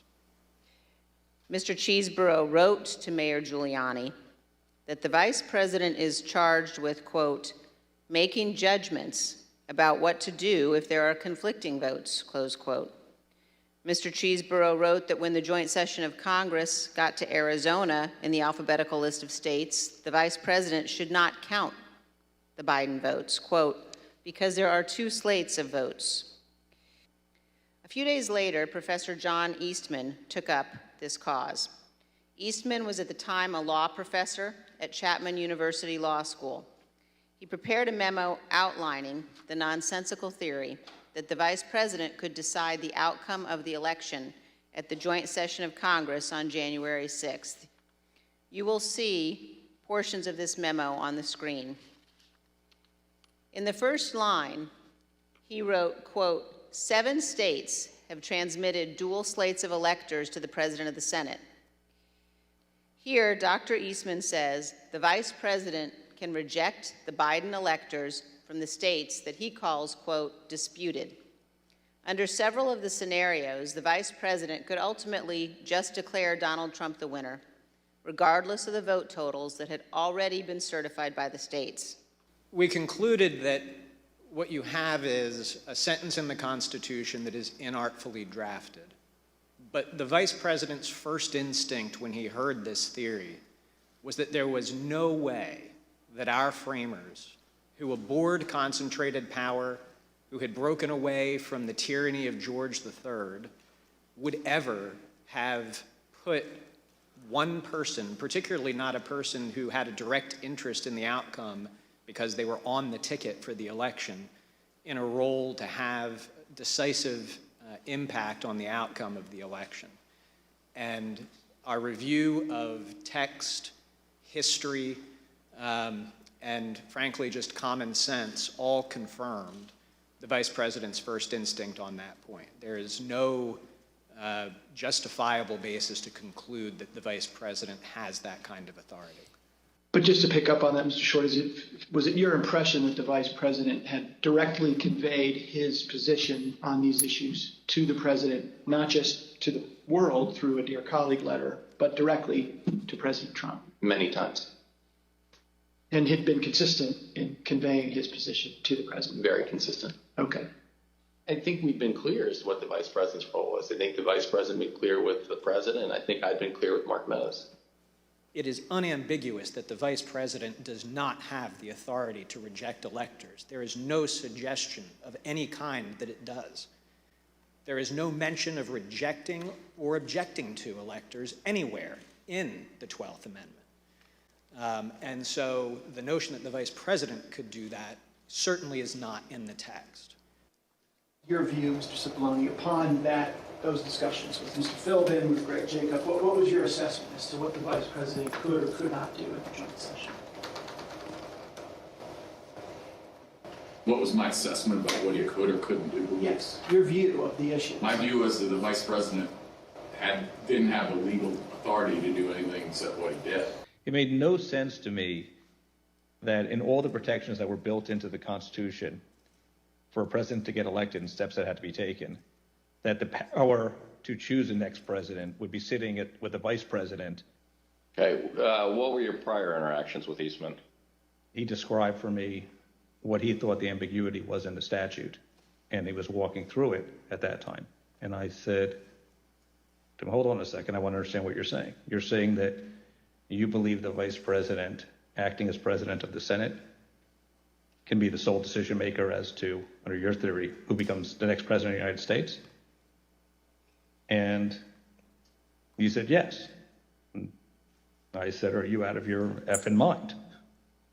Right? And that was pretty blunt. I said, you're completely crazy. I said, you're going to turn around and tell 78 plus million people in this country that your theory is this is how you're going to invalidate their votes because you think the election was stolen?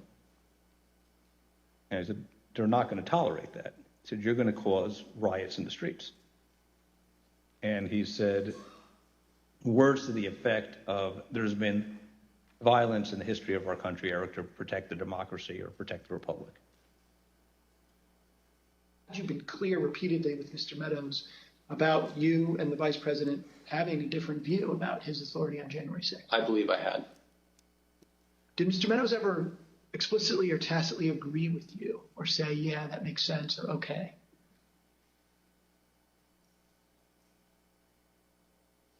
I believe that Mark did agree. What makes you say that? I believe that's what he told me. But as I mentioned, I think Mark had told so many people so many different things that it was not something that I would necessarily accept as, okay, well, that means that's resolved. I see. Tell me more what he told you on this topic. Well, I think it was that, the Vice President doesn't have any broader role. And I think he was understanding of that. So despite the fact that he may have said other things to the President or others, to you, he said he understands the Vice President has no role. Yes. Okay. Did he say that to you several times? A couple times. Mm-hmm. Before January 6th? Yes. The way it was communicated to me was that Pat Cipollone thought the idea was nutty and had at one point confronted Eastman basically with the same sentiment. We've received testimony from various people about this. One was Jason Miller, who was on the campaign, said that the way it was communicated to me was that Pat Cipollone thought the idea was nutty and at one point confronted Eastman basically with the same sentiment. I don't have any reason to contradict what he said. Jared, are you aware of instances where Pat Cipollone threatened to resign? I kind of, like I said, my interest at that time was on trying to get as many pardons done And I know that, he was always, him and the team were always saying, oh, we're going to resign. We're not going to be here if this happens, if that happens. So I kind of took it up to just be whining, to be honest with you. As stated in the winter of 2020, I was working on a documentary. As part of that documentary, I filmed several rallies in Washington, D.C. on December the 11th and December the 12th. And I learned there would be a rally on the Mall on January 6th.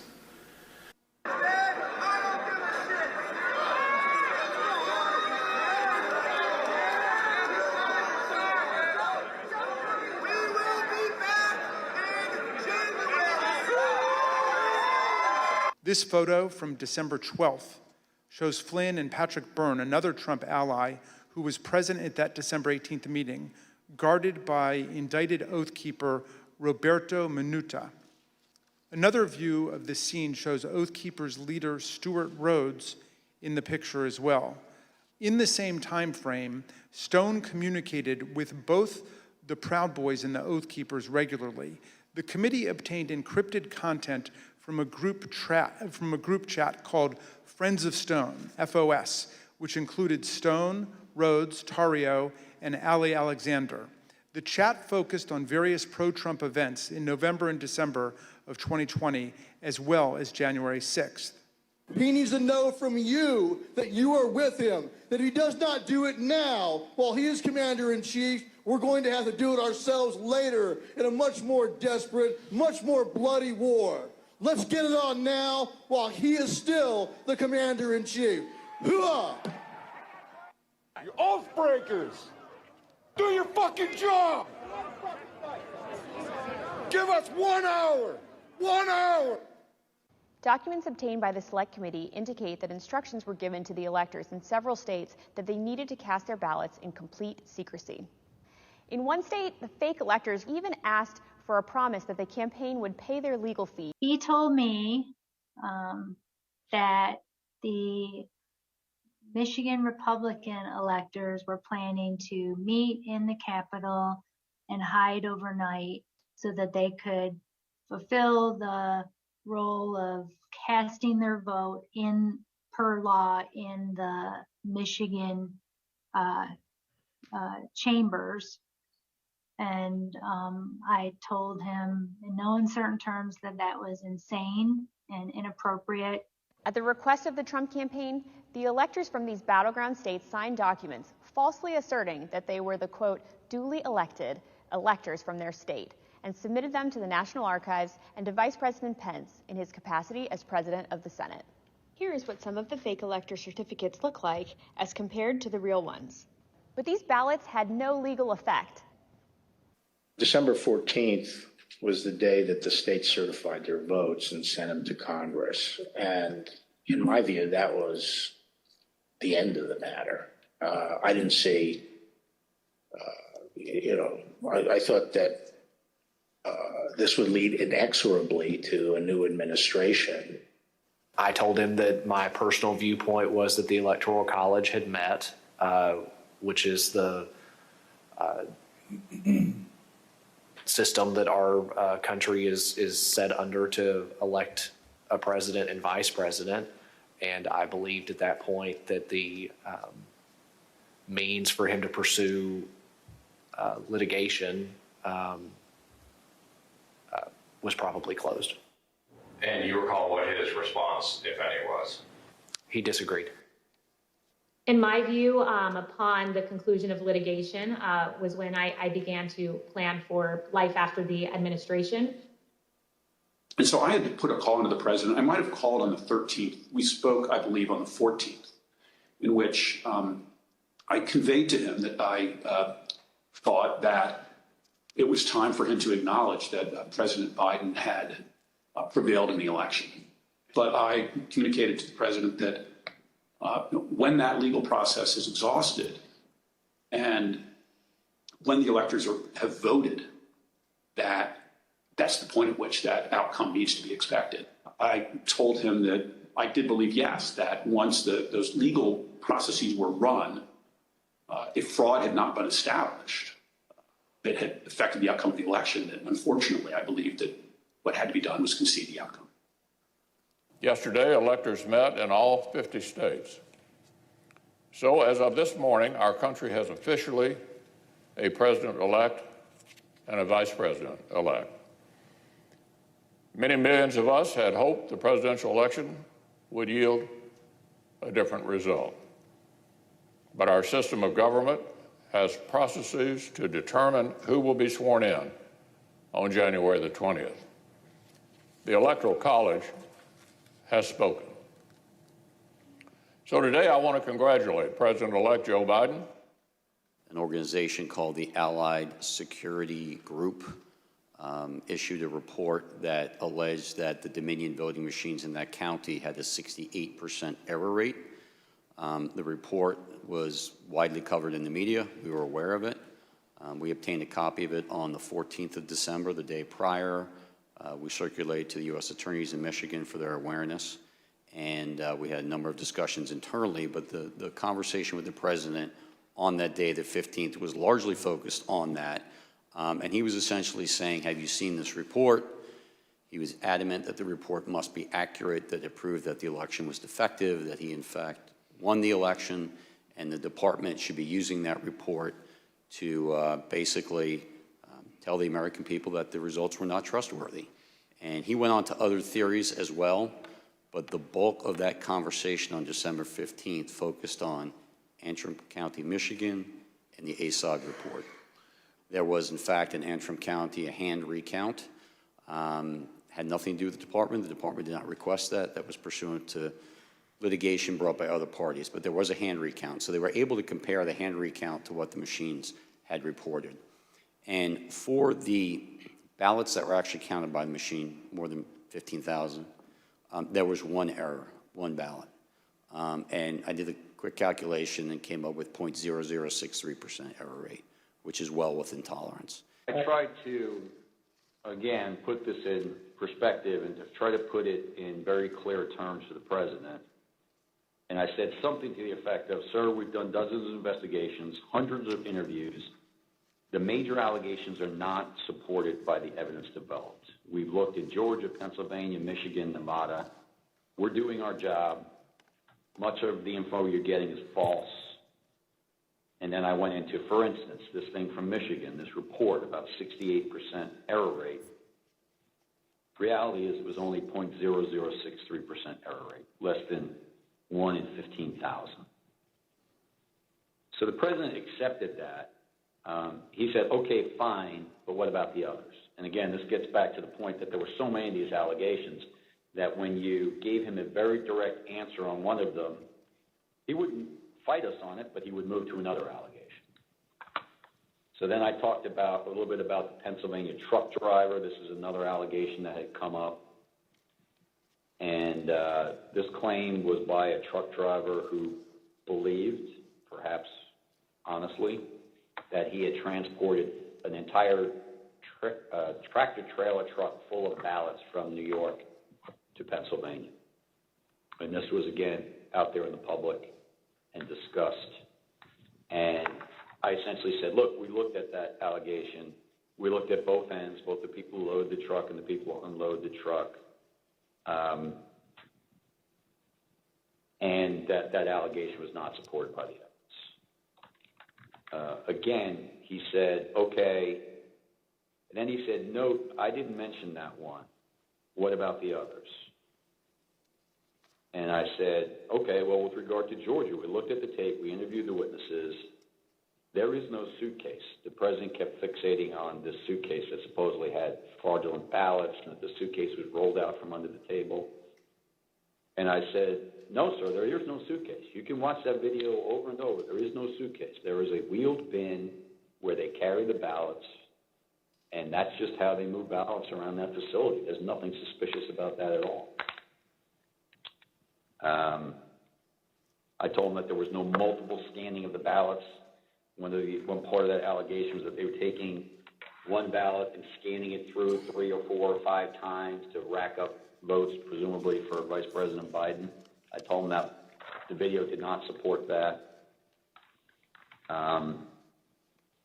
Then he went off on double voting, the top of the next page. He said, dead people are voting. Indians are getting paid to vote. He meant people on Native American reservations. He said there's lots of fraud going on here. Told him flat out that much of the information he's getting is false and or just not supported by the evidence. We look at the allegations, but they don't pan out. So that, Mr. President, is an example of what people are telling you that is not true and that you cannot and should not be relying on. I perceived his goal with all of this to keep Trump in office. He had very seriously and deeply considered the allegations of voter fraud. But when he began acknowledging that maybe there wasn't enough voter fraud to overturn the election, I witnessed him start to explore potential constitutional loopholes more extensively, which I then connected with John Eastman's theories. I know on Friday he had asked me to be special counsel to address the election issues and to collect evidence, and he was extremely frustrated with the lack of, I would call it, law enforcement by any of the government agencies that are supposed to act to protect the rule of law in our republic.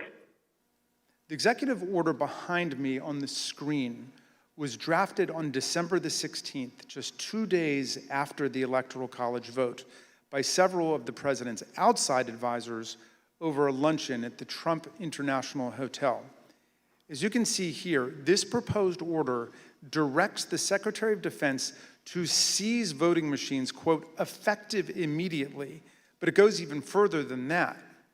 Under the order, President Trump would appoint a special counsel with the power to seize machines and then charge people with crimes with all resources necessary to carry out her duties. The specific plan was to name Sidney Powell as special counsel. I don't think Sidney Powell would say that I thought it was a good idea to appoint her special counsel. I was vehemently opposed. I didn't think she should be appointed to anything. Why was this, on a broader scale, a bad idea for the country? To have the federal government seize voting machines, that's a terrible idea for the country. That's not how we do things in the United States. There's no legal authority to do that. And there is a way to contest elections, that happens all the time. But the idea that the federal government could come in and seize election machines, I don't understand why we even have to tell you why that's a bad idea for the country. It's a terrible idea. Did you believe that it was going to work, that you were going to be able to get to see the president without an appointment? I had no idea. In fact, you did get to see the president without an appointment. We did. How much time did you have alone with the president? And I say alone, you had other people with you, but right from his aides before the crowd came running? Probably no more than 10 or 15 minutes. Was in that... I bet Pat Cipollone set a new land speed record. I got a call either from Molly or Hirschman that I need to get to the Oval Office. So that was the first point that I had recognized. Okay, there was nobody in there from the White House. Mark's gone. What's going on right now?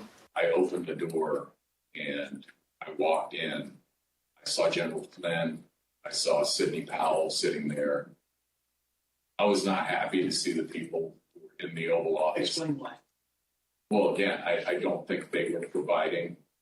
Well, first of all, the overstock person, I've never knew who this guy was. Actually, the first thing I did, I walked in, I looked at him, and I said, "Who are you?" And he told me. I don't think any of these people were providing the president with good advice, and so I didn't understand how they had gotten in. In the short period of time that you had with the president, did he seem receptive to the presentation that you were making?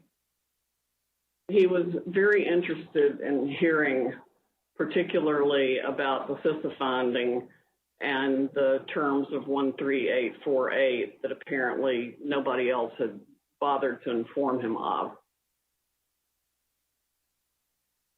He asked Pat Cipollone if he had the authority to name me special counsel, and he said yes. And then he asked him if he had the authority to give me whatever security clearance I needed, and Pat Cipollone said yes.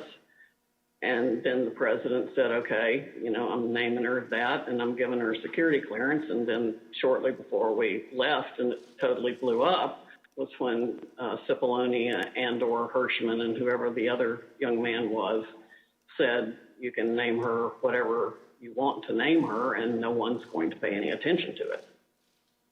How did he respond? How did the president respond to that? Something like, you see what I deal with this all the time. Ms. Hutchinson reported that the meeting in the West Wing was unhinged. I was asking, like, you claiming the Democrats were working with Yugoslavs, Venezuelans, and whomever else. And at one point, General Flynn took out a diagram that supposedly showed IP addresses all over the world, and who was communicating with whom via the machines, and some comment about like Nest thermostats being hooked up to the internet. So it's been reported that during this meeting, Ms. Powell talked about Dominion voting machines and made various election fraud claims that involve foreign countries such as Venezuela, Iran, and China. Is that accurate? Sure. Was the meeting tense? Oh, yeah. It was not a casual meeting. Explain. I mean, at times there were people shouting at each other, hurling insults at each other.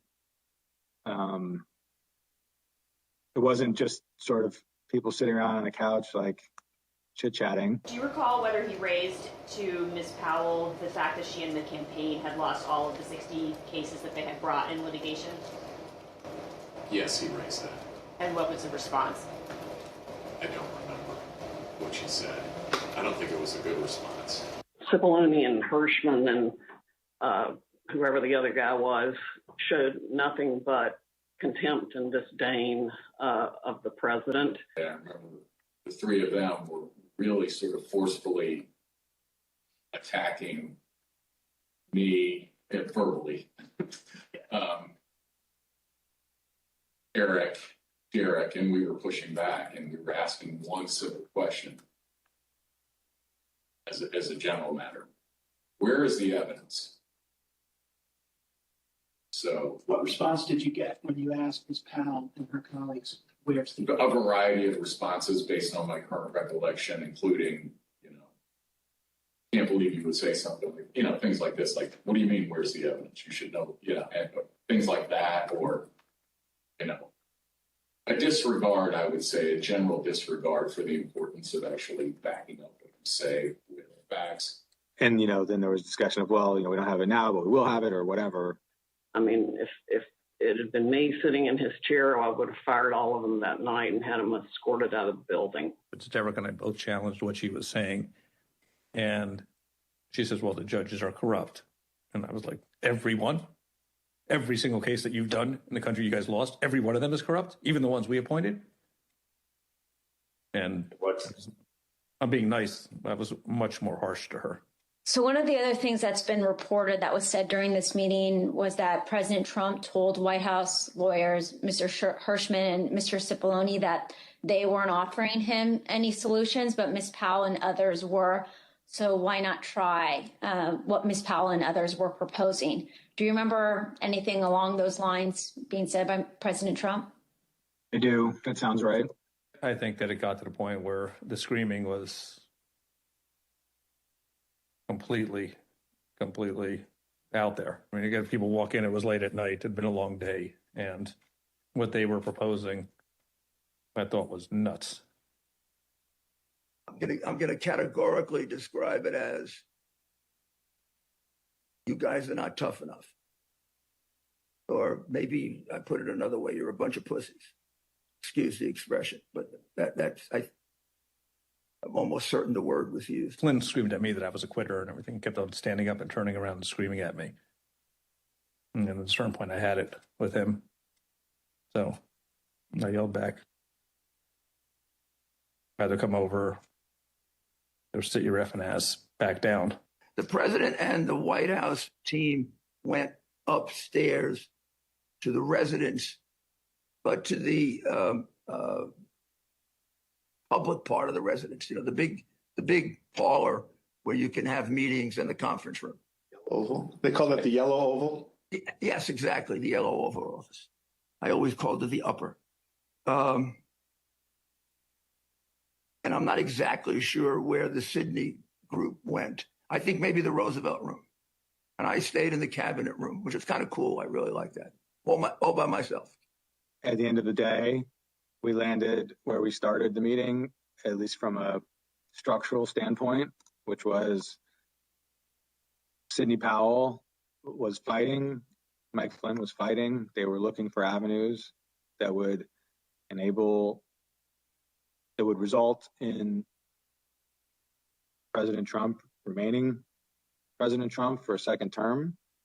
During the early morning of December 19, Cassidy Hutchinson captured the moment of Mark Meadows escorting Rudy Giuliani off the White House grounds to, quote, make sure he didn't wander back into the mansion. I don't know what her understanding of whether she had been appointed, what she had been appointed to. Okay. In my view, she hadn't been appointed to anything and ultimately wasn't appointed to anything because there had to be other steps taken.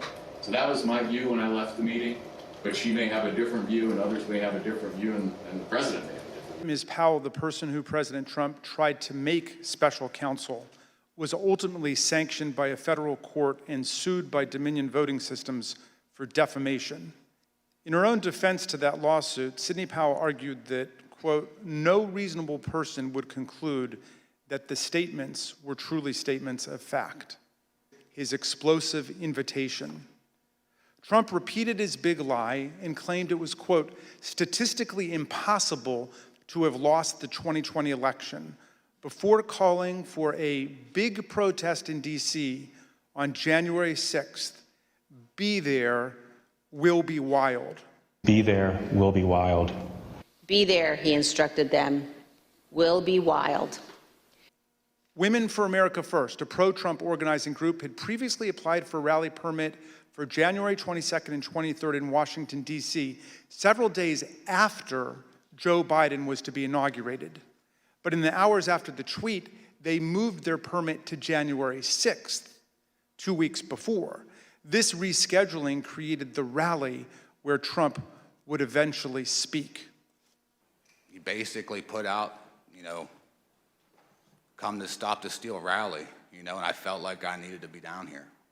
December 19th at 10:22 a.m., just hours after President Trump's tweet, Kelly Meggs, the head of the Florida Oath Keepers, declared an alliance among the Oath Keepers, the Proud Boys, and the Florida Three Percenters, another militia group. He wrote, "We have decided to work together and shut this shit down." Later that afternoon, Mr. Meggs called Proud Boys leader Enrique Tarrio, and they spoke for several minutes. It's Saturday, December 19th. The year is 2020, and one of the most historic events in American history has just taken place. President Trump, in the early morning hours today, tweeted that he wants the American people to march on Washington, D.C. on January 6, 2021. And now Donald Trump is calling on his supporters to descend on Washington, D.C., January 6th. Quote, calling all patriots, be in Washington, D.C., January the 6th. This wasn't organized by any group. DJT has invited us, and it's going to be wild. He is now calling on we, the people, to take action and to show our numbers. We're already working on challenging the certified electors. And now what about the courts? How pathetic are the courts? Why did you first decide to go to D.C. for January 6th? When the President of the United States announced that he was going to have a rally, then I bought a ticket and went. This could be Trump's last stand. And it's a time when he has specifically called on his supporters to arrive in D.C. That's something that may actually be the big push Trump supporters need to say, this is it. It's now or never. The time for games is over. The time for action is now. Where were you when history called? Where were you when you and your children's destiny and future was on the line? On that day, Trump says, show up for a protest, it's gonna be wild. And based on what we've already seen from the previous events, I think Trump is absolutely correct.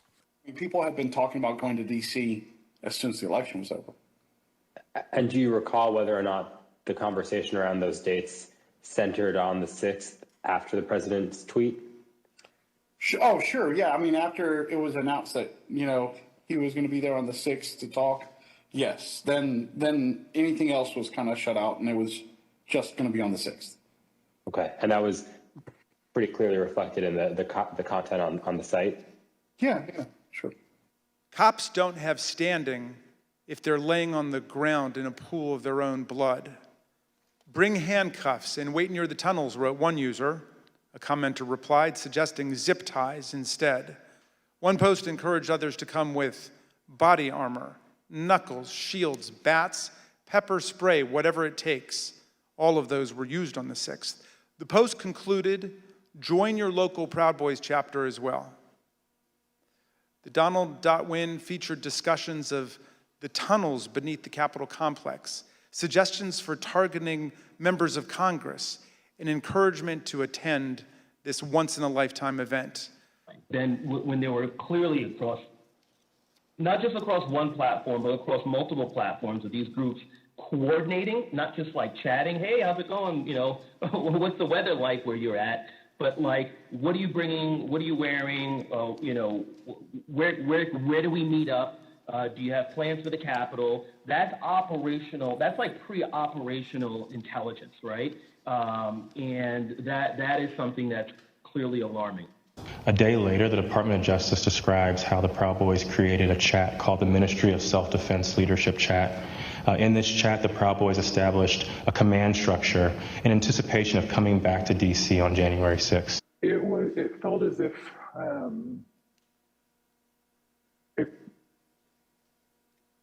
a mob was being organized, and they were gathering together their weaponry and their logic and their reasoning behind why they were prepared to fight. The Proud Boys launched an encrypted chat called the Ministry of Self-Defense.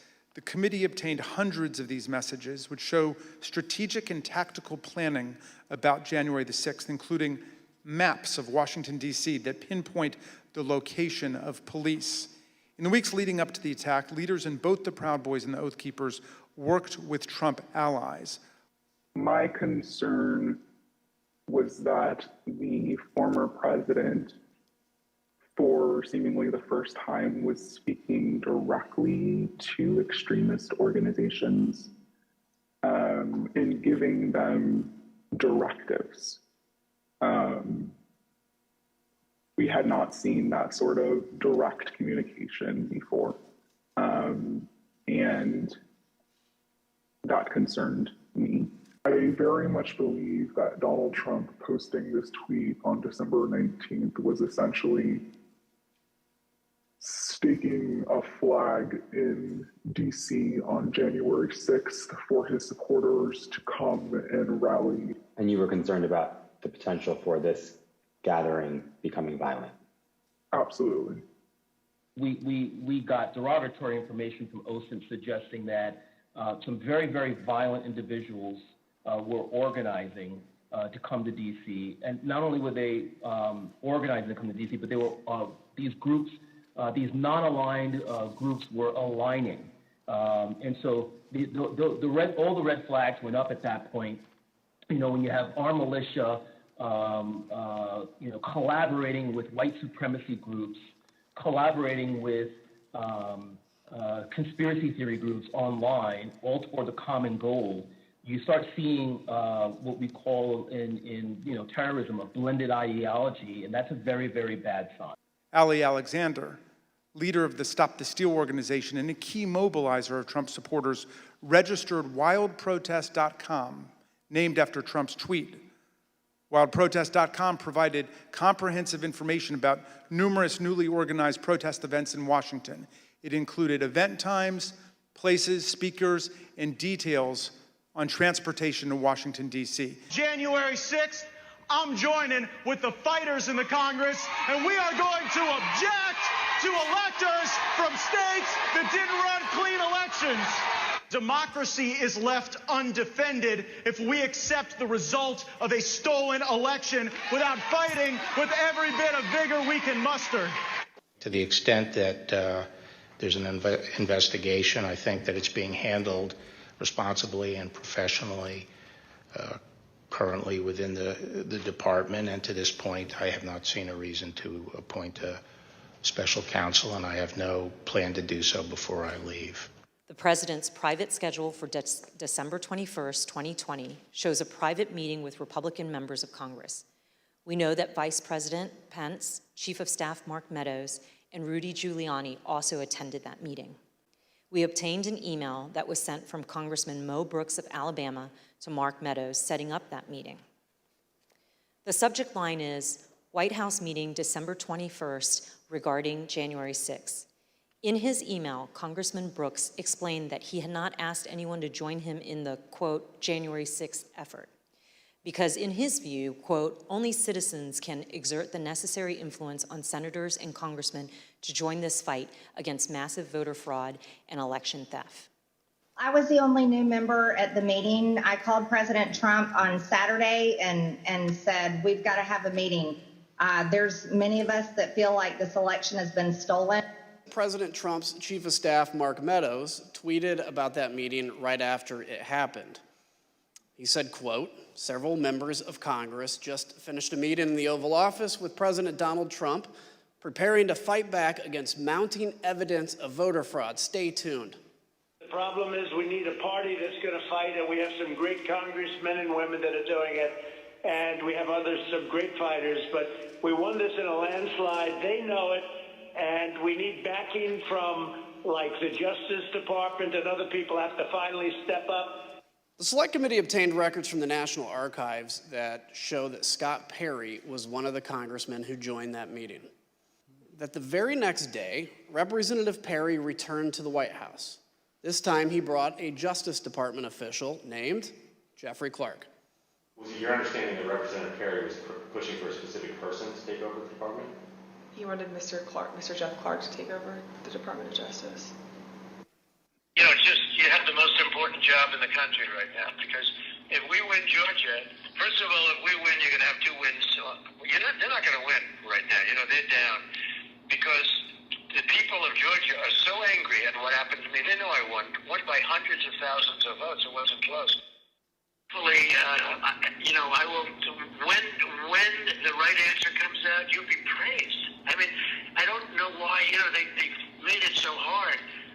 They will be praised. People will say, great, because that's what it's about, that ability to check and to make it right. Because everyone knows it's wrong. There's just no way.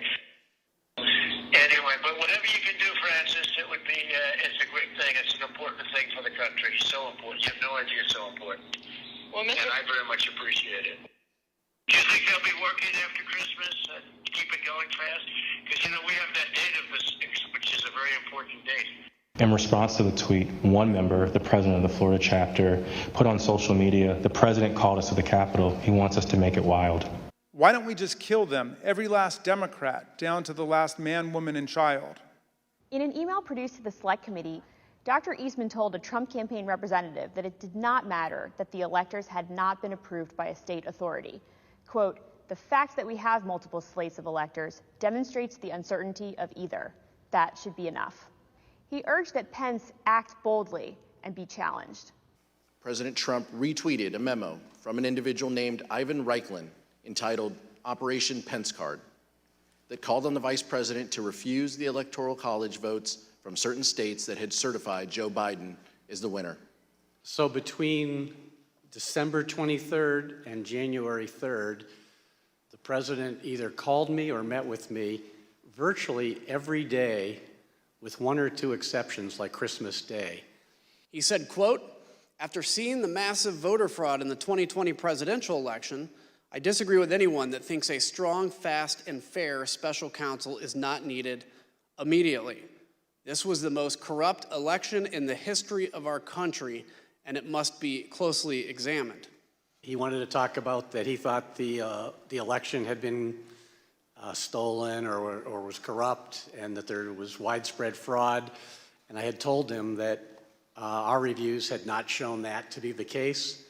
So we had an extended discussion, probably 15, maybe 20 minutes, something like that, with him urging that the Department of Justice should be doing more with regard to election fraud. He made what I regarded as a peculiar reference. I don't remember the exact quote, but it was something about, did I know Jeff Clark, or did I know who he was, or something like that. And I told him I did, and then the conversation just moved on. But when I hung up, I was quizzical as to, how does the president even know Mr. Clark? I remember ever recommending to anybody that Mr. Clark, meaning Jeffrey Clark at DOJ, be given election-related responsibilities.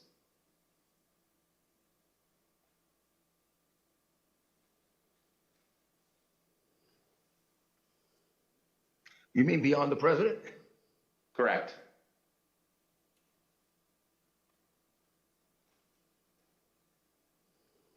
Well, beyond the president, I do recall saying to people that somebody should be put in charge of the Justice Department who isn't frightened of what's going to be done to their reputation. Because Justice was filled with people like that.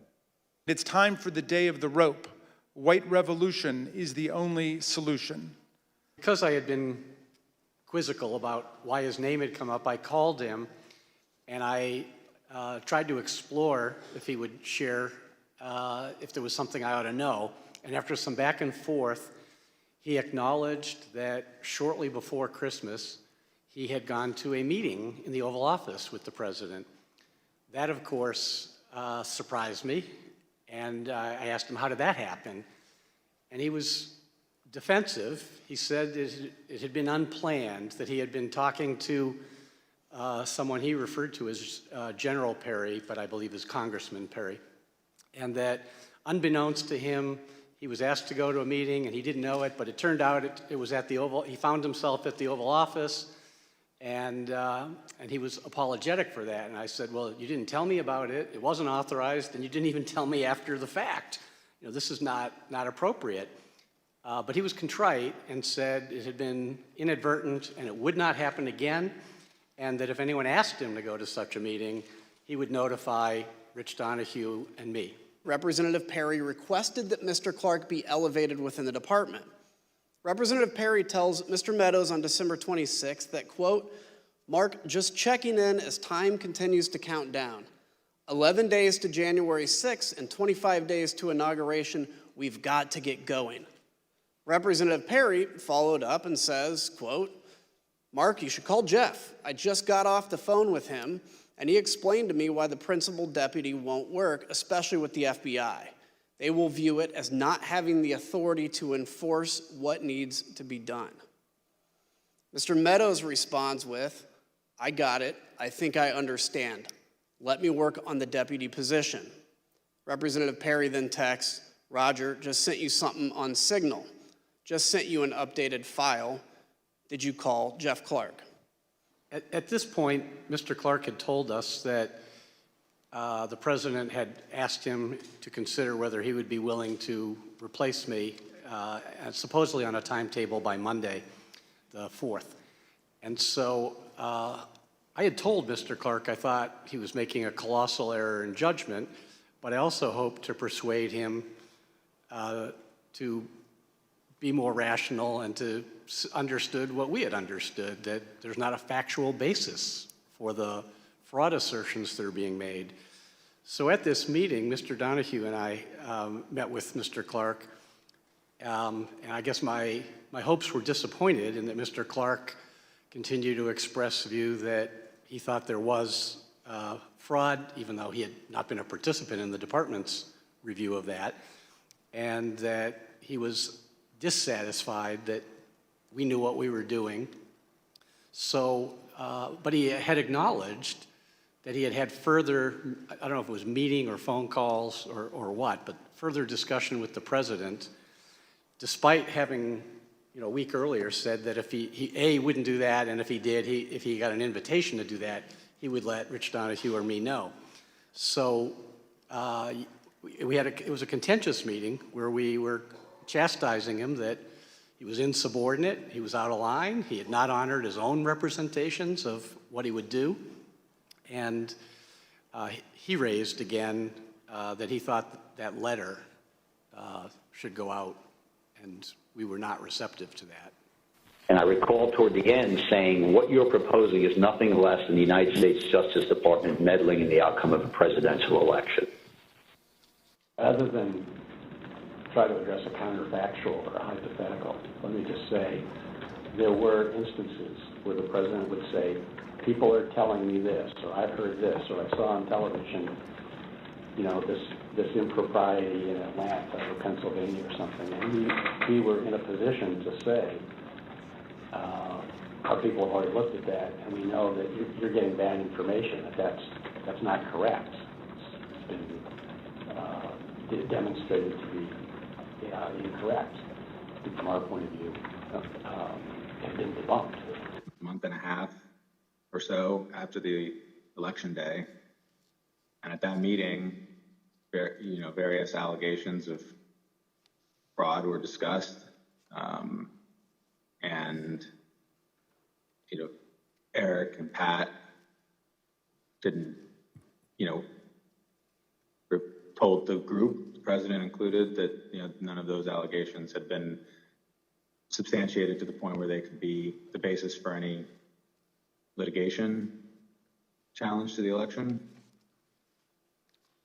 The December 27th conversation was, in my mind, an escalation of the earlier conversations. As the former acting AG indicated, there were a lot of communications that preceded that. As we got later in the month of December, the president's entreaties became more urgent. He became more adamant that we weren't doing our job. We need to step up and do our job.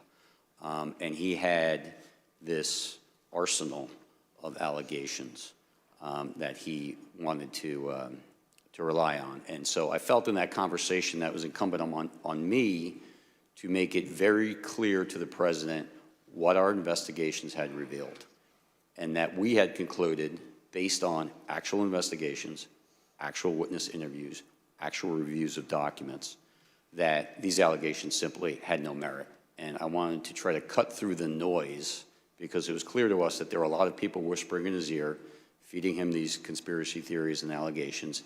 And I felt that being very blunt in that conversation might help make it clear to the president that these allegations were simply not true. And so as he went through them in what for me was a 90-minute conversation or so, and what for the former acting AG was a 2-hour conversation, as the president went through them, I went piece by piece to say, no, that's false, that is not true, and to correct him really in a serial fashion as he moved from one theory to another. And I began taking notes only because at the outset the president made an allegation I had not heard. I had heard many of these things, I knew many of them were investigated, but when the president, at least when I came to the conversation, when he began speaking, he brought up an allegation I was completely unaware of. And of course that concerned us. So I simply reached out and grabbed a notepad off my wife's nightstand and a pen, and I started jotting it down. That had to do with an allegation that more than 200,000 votes were certified in the state of Pennsylvania that were not actually cast. You actually quote President Trump asking, where's DOJ? Just like we heard him say in his first television interview. How did you respond to that? So both the acting AG and I tried to explain to the president on this occasion and on several other occasions that the Justice Department has a very important, very specific, but very limited role in these elections. States run their elections. We are not quality control for the states. We are obviously interested in and have a mission that relates to criminal conduct in relation to federal elections. We also have related civil rights responsibilities, so we do have an important role. But the bottom line was, if a state ran their election in such a way that it was defective, that is to the state or Congress to correct. It is not for the Justice Department to step in. And I certainly understood the president as a layman, not understanding why the Justice Department didn't have at least a civil role to step in and bring suit on behalf of the American people. We tried to explain that to him. The American people do not constitute the client for the United States Justice Department. The one and only client of the United States Justice Department is the United States government. And the United States government does not have standing, as we were repeatedly told by our internal teams, OLC led by Steve Engel, as well as the Office of the Solicitor General, researched it and gave us thorough, clear opinions that we simply did not have standing. And we tried to explain that to the president on numerous occasions. You also noted that Mr. Rosen said to Mr. Trump, quote, DOJ can't and won't snap its fingers and change the outcome of the election. How did the president respond to that, sir? He responded very quickly and said, essentially, that's not what I'm asking you to do. What I'm just asking you to do is just say it was corrupt and leave the rest to me and the Republican congressman. The president said, just say the election was corrupt and leave the rest to me and the Republican congressman. So, Mr. Donahue, that's a direct quote from President Trump, correct? That's an exact quote from the president, yes. You guys may not be following the internet the way I do. Did the president keep saying that the department was, quote, obligated to tell people that this was an illegal, corrupt election? That's also an exact quote from the president, yes. He was more agitated than he was on December 15th. The president, throughout all of these meetings and telephone conversations, was adamant that he had won and that we were not doing our job. But it did escalate over time until ultimately the meeting on January 3rd, which was sort of the most extreme of the meetings and conversations. So Mr. Perry said that he had a great deal of information, that investigations had been done, that there was some sort of forensic type report that would be helpful to me. And I didn't know Congressman Perry. I'd never heard of him before this conversation, but I said, sir, if you've got something that you think is relevant to what the Justice Department's mission is, you should feel free to send it to me. And he did. And I was en route from New York to Washington. I got it. I looked at it on my iPhone. Obviously, I couldn't read the whole thing in transit like that, but I looked at it to get a feel for what it was, and then I forwarded it to the United States Attorney for the Western District of Pennsylvania. Did they get back to you? What did they conclude? Scott Brady looked at it. He was the Western District of Pennsylvania U.S. Attorney. Took him a couple days, but he got back in relatively short order with a pretty clear explanation for why there was no foundation for concern. The Secretary of State had not certified more votes than were actually cast. The difference between the 5.25 that was actually certified by the Secretary of State and the 5 million that was on a public-facing website was that the information on the website was incomplete because 4 counties had not uploaded their data. He mentioned Mr. Clark. He said something to the effect of, I think Jeff Clark is great, and I think he's the kind of guy who could get in there and do something about this stuff. And this was coming on the heels of the president having mentioned Mr. Clark in the afternoon call earlier that day. Jeff Clark met privately with President Trump and others in the White House and agreed to assist the president without telling the senior leadership of the department who oversaw him. As you will see, this letter claims that the U.S. Department of Justice's investigations have, quote, identified significant concerns that may have impacted the outcome of the election in multiple states, including the state of Georgia. In light of these developments, the department recommends that the Georgia General Assembly should convene in special session, end quote, and consider approving a new slate of electors. And it indicates that a separate, quote, fake slate of electors supporting Donald Trump has already been transmitted to Washington, D.C. The purpose of the special session the department recommends would be for the General Assembly to determine whether the election failed to make a proper and valid choice between the candidates, such that the General Assembly could take whatever action is necessary to ensure that one of the slates of electors cast on December 14th will be accepted by Congress on January 6th. Other recipients of this email included the Chief of Staff to Congressman Louis Gohmert. And the email says, as stated last week, I believe the Vice President and his staff would benefit greatly from a briefing by John and Ken. As I also mentioned, we want to make sure we don't overexpose Ken given his new position. Here is another observation about this letter. Look at the signature line. It was written by Jeff Clark and Mr. Klukowski, not just for Clark's signature, but also for our witnesses today, Jeff Rosen and Richard Donahue. When it became clear that neither Mr. Rosen nor Mr. Donahue would sign this letter, President Trump's plan necessarily changed.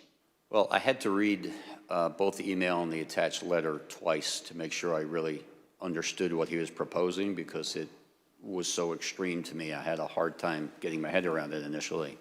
But I read it, and I did understand it for what he intended, and I had to sit down and sort of compose what I thought was an appropriate response. I actually initially went next door to the acting AG's office, but he was not there. We were both on that email. I knew we would both have probably a very similar reaction to it.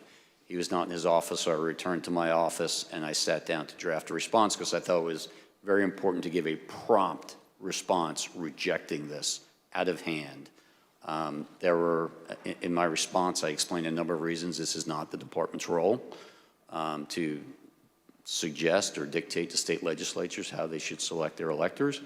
But more importantly, this was not based on fact. This was actually contrary to the facts as developed by department investigations over the last several weeks and months. So I responded to that, and for the department to insert itself into the political process this way, I think would have had grave consequences for the country.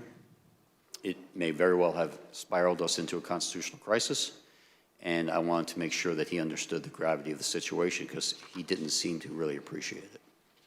But between the 28th and the 2nd, when we had another in-person meeting, he clearly continued to move down this path. He began calling witnesses and apparently conducting investigations of his own.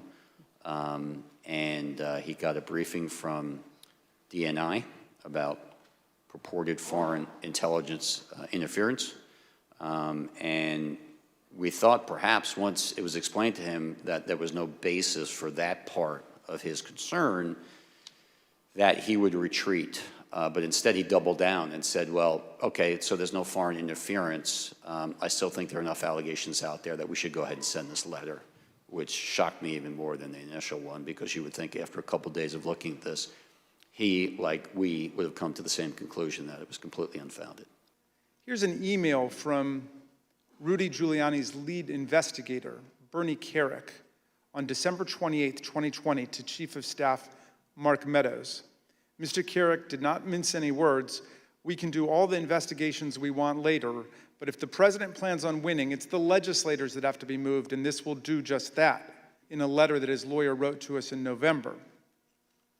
The letter said, quote, it was impossible for Mr. Carrick and his team to determine conclusively whether there was widespread fraud or whether that widespread fraud would have altered the outcome of the election. So are you aware of any instance in which a court found the Trump campaign's fraud claims to be credible? No, there was never that instance. In all the cases that were brought, and I've looked at the more than 60 that include more than 180 counts. And no, the simple fact is that the Trump campaign did not make its case.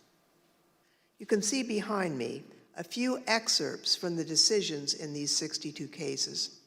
The Trump campaign's lack of evidence was criticized by judges across the political spectrum. In Pennsylvania, a Trump-appointed judge concluded, quote, charges require specific allegations and proof. We have neither here. Another Trump-appointed judge warned that if cases like these succeeded, quote, any disappointed loser in a presidential election able to hire a team of clever lawyers could flag claimed deviations from election results and cast doubt on election results. Between Election Day and January 6th, the Trump campaign sent millions of fundraising emails to Trump supporters, sometimes as many as 25 a day. The emails claimed the, quote, left-wing mob was undermining the election, implored supporters to, quote, step up to protect the integrity of the election, and encouraged them to, quote, fight back. I don't believe there is actually a fund called the Election Defense Fund. Is it fair to say that the Election Defense Fund was another, I think we called it a marketing tactic? Yes. And tell us about these funds as marketing tactics. Just a topic matter where money could potentially go to be, how money could potentially be used. The claims that the election was stolen were so successful, President Trump and his allies raised $250 million, nearly $100 million in the first week after the election. The emails continued through January 6th, even as President Trump spoke on the ellipse. The Department of Justice describes Mr. Tarrio coming into possession of a document called the 1776 Returns, which describes individuals occupying key buildings around the United States Capitol. We're getting on the road and we're going down to Cutler. We're going to start going to offices, and if we have to, we're going to go to homes, and we're going to let them know what we think about them. There were multiple protests. I actually don't remember the exact number. There was at least 3, I think, outside either my district office or my home. And you're correct, my son, my then 15-year-old son, was home by himself for the first one. All of my personal information was doxed online. It was my personal email, my personal cell phone, my home phone number. In fact, we had to disconnect our home phone for about 3 days because it would ring all hours of the night and would fill up with messages. Brian Cutler, we're outside. I received a call from my grandmother.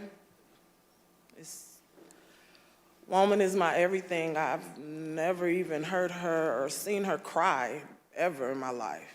And she called me screaming at the top of her lungs, like, Shay, oh my God, Shay, just freaking me out, saying that there were people at her home and they, they knocked on the door, and of course she opened it and seeing who was there, who it was, and they just started pushing their way through, claiming that they were coming in to make a citizen's arrest. They needed to find me and my mom. They knew we were there. And she was just screaming and didn't know what to do. And I wasn't there, so, I just felt so helpless and so horrible for her. And she was just screaming. I told her to close the door. Don't open the door for anyone. And, she's a 70-something, I won't say, year-old woman, and she doesn't like having restrictions. She wants to answer the door. She likes to get her steps in, walking around the neighborhood, and I had to tell her, like, you can't do that. You have to be safe. You better understand something, son. You better understand something. Red wave, bitch. Red wave. This is going to be a red wedding going down January 6th. Motherfucker, you better look outside. You better look out January 6th. Kick that fucking door open. Look down the street. There's going to be 1 million plus geeked up armed Americans. One user asked, is the 6th D-Day? Is that why Trump wants everyone there? Another asserted, Trump just told us all to come armed. Fucking A, this is happening. A third took it even further. It will be wild means we need volunteers for the firing squad. You mentioned that Mr. Stone wanted to start the Stop the Steal series of rallies. Who did you consider the leader of these rallies? It sounds like, from what you just said, it was Mr. Stone, Mr. Jones, and Mr. Alexander. Is that correct? Those are the ones that became like the center point for everything. Ms. Pearson exchanged text messages with another key rally organizer about why people like Mr. Alexander and Mr. Jones were being suggested as speakers at the president's rally on January 6th. Ms. Pearson's explanation was POTUS, and she remarked that the president likes the crazies. Mr. Hannity wrote to White House Chief of Staff Mark Meadows that, quote, We can't lose the entire White House counsel's office. I do not see January 6th happening the way he is being told. We're going to only be saved by millions of Americans moving to Washington, occupying the entire area, if necessary, storming right into the Capitol. You know, we know the rules of engagement. If you have enough people, you can push down any kind of a fence or a wall. The president was a little more agitated than he had been on the meeting, in the meeting on the 15th. He discussed a variety of election matters. He did say, this sounds like the kind of thing that would warrant appointment of a special counsel. There was a point at which the president said something about, why don't you guys seize machines? The president was very agitated by the acting attorney general's response, and to the extent that machines and the technology was being discussed, the acting attorney general said that the DHS, Department of Homeland Security, has expertise in machines and certifying them and making sure that the states are operating them properly. And since DHS had been mentioned, the president yelled out to his secretary, get Ken Cuccinelli on the phone. And she did in very short order. Mr. Cuccinelli was on the phone. He was the number 2 at DHS at the time. I was on the speakerphone, and the president essentially said, Ken, I'm sitting here with the acting attorney general. He just told me it's your job to seize machines, and you're not doing your job. And Mr. Cuccinelli responded. Mr. Rosen, did you ever tell the president that the Department of Homeland Security could seize voting machines? No, certainly not. Toward the end of the meeting, the president, again, was getting very agitated, and he said, people tell me I should just get rid of both of you. I should just remove you and make a change in the leadership, put Jeff Clark in, maybe something will finally get done. And I responded, as I think I had earlier in the December 27th call, Mr. President, you should have the leadership that you want, but understand, the United States Justice Department functions on facts, evidence, and law, and those are not going to change. So you can have whatever leadership you want, but the department's position is not going to change. On the screen now is the text that Representative Perry sent to Mr. Meadows, copying a YouTube link with the message, quote, why can't we just work with the Italian government?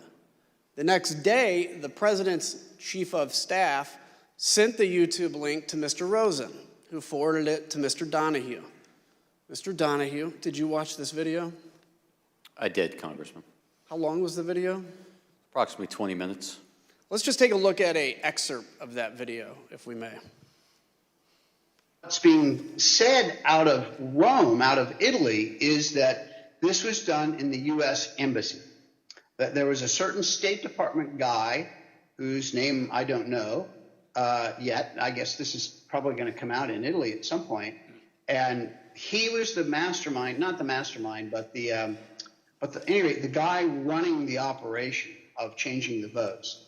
And that he was doing this in conjunction with some support from MI6, the CIA, and this Leonardo group. Mr. Donahue, what was your reaction when you watched that entire 20-minute video? I emailed the acting attorney general and I said pure insanity, which was my impression of the video, which was patently absurd. But this one, he called me, Mr. Meadows, and asked me to meet with Mr. Johnson. And I told him this whole thing about Italy had been debunked, and that should be the end of that, and I certainly wasn't going to meet with this person.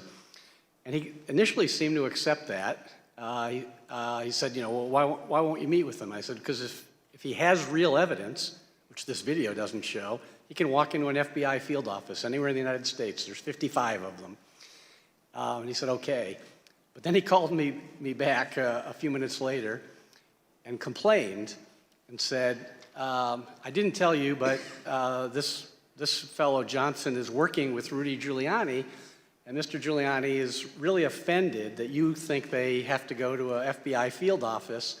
That's insulting. So couldn't you just have the FBI or you meet with these guys? And by then I was somewhat agitated and told them that there was no way on earth that I was going to do that. I wasn't going to meet with Mr. Johnson. I certainly wasn't going to meet with Mr. Giuliani. I'd made that clear repeatedly. And so that's the end of that. You know, don't raise this with me again. I received a telephone call from Kash Patel, who I know was a DOD official at that time, worked for, I believe, Acting Secretary of Defense Miller, and he didn't know much about it. He basically said, do you know anything about this Italy thing and what this is all about? And I informed him that the Chief of Staff had raised the issue with us in his office on December 29th. That we had looked into it a little bit. We had run the name that was provided to us by the Chief of Staff. I learned that that individual was in custody in Italy. He had been arrested for a cyber offense of some sort in Italy. The allegation was that he had been exfiltrating data from his company. He was either an employee or a contractor of that company, and he was in custody. That the whole thing was very, very murky at best, and the video was absurd. But that we, the department, were not going to have anything to do with it, and DOD should make up its own mind as to what they're going to do. But I made it clear to him that I didn't think it was anything worth pursuing. The ask for him was, can you call out the defense attaché Rome and find out what the heck's going on, because I'm getting all these weird, crazy reports, and probably the guy on the ground knows more than anything. The Select Committee confirmed that a call was actually placed by Secretary Miller to the attaché in Italy to investigate the claim that Italian satellites were switching votes from Trump to Biden. Here we see 3 requests made on January 1st. One email is a request from Mr. Meadows to you, Mr. Rosen, to send Jeff Clark to Fulton County. What did you do with this request? Well, really nothing. Certainly didn't send Mr. Clark to Fulton County, but that email was the first corroboration I had seen of Mr. Clark had told me at that point that the president was considering making the change by Monday, January 4th. So Mr. Meadows' email was something of a corroboration that there were discussions going on that I had not been informed about by Mr. Clark or anybody else. In an official voter box, they were in what looked to be suitcases or trunks, suitcases, but they weren't in voter boxes. The minimum number it could be, because we watched it and they watched it certified in slow motion, instant replay, if you can believe it, but it had slow motion and it was magnified many times over. And the minimum it was 18,000 ballots, all for Biden. I heard it was close. I said, there's no way. But they dropped a lot of votes in there late at night. You know that, Brad. The other thing, dead people. So dead people voted. And I think the number is in the close to 5,000 people. And they went to obituaries. They went to all sorts of methods to come up with an accurate number. And a minimum is close to about 5,000 voters. And actually, in their lawsuits, they alleged 10,315 dead people. We found 2 dead people when I wrote my letter to Congress that stated January 6th. And subsequent to that, we found 2 more.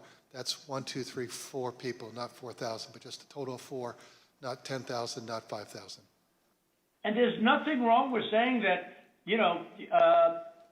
that you've recalculated, because the 2,236 and absentee ballots, I mean, they're all exact numbers that were done by accounting firms, law firms, etc.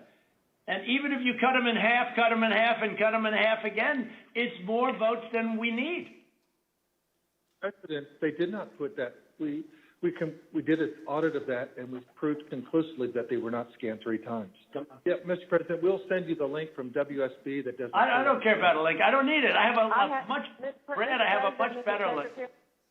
The hand tally got us to a 0.1053% off of the total votes cast and 0.0099% on the margin, which is essentially dead on accurate.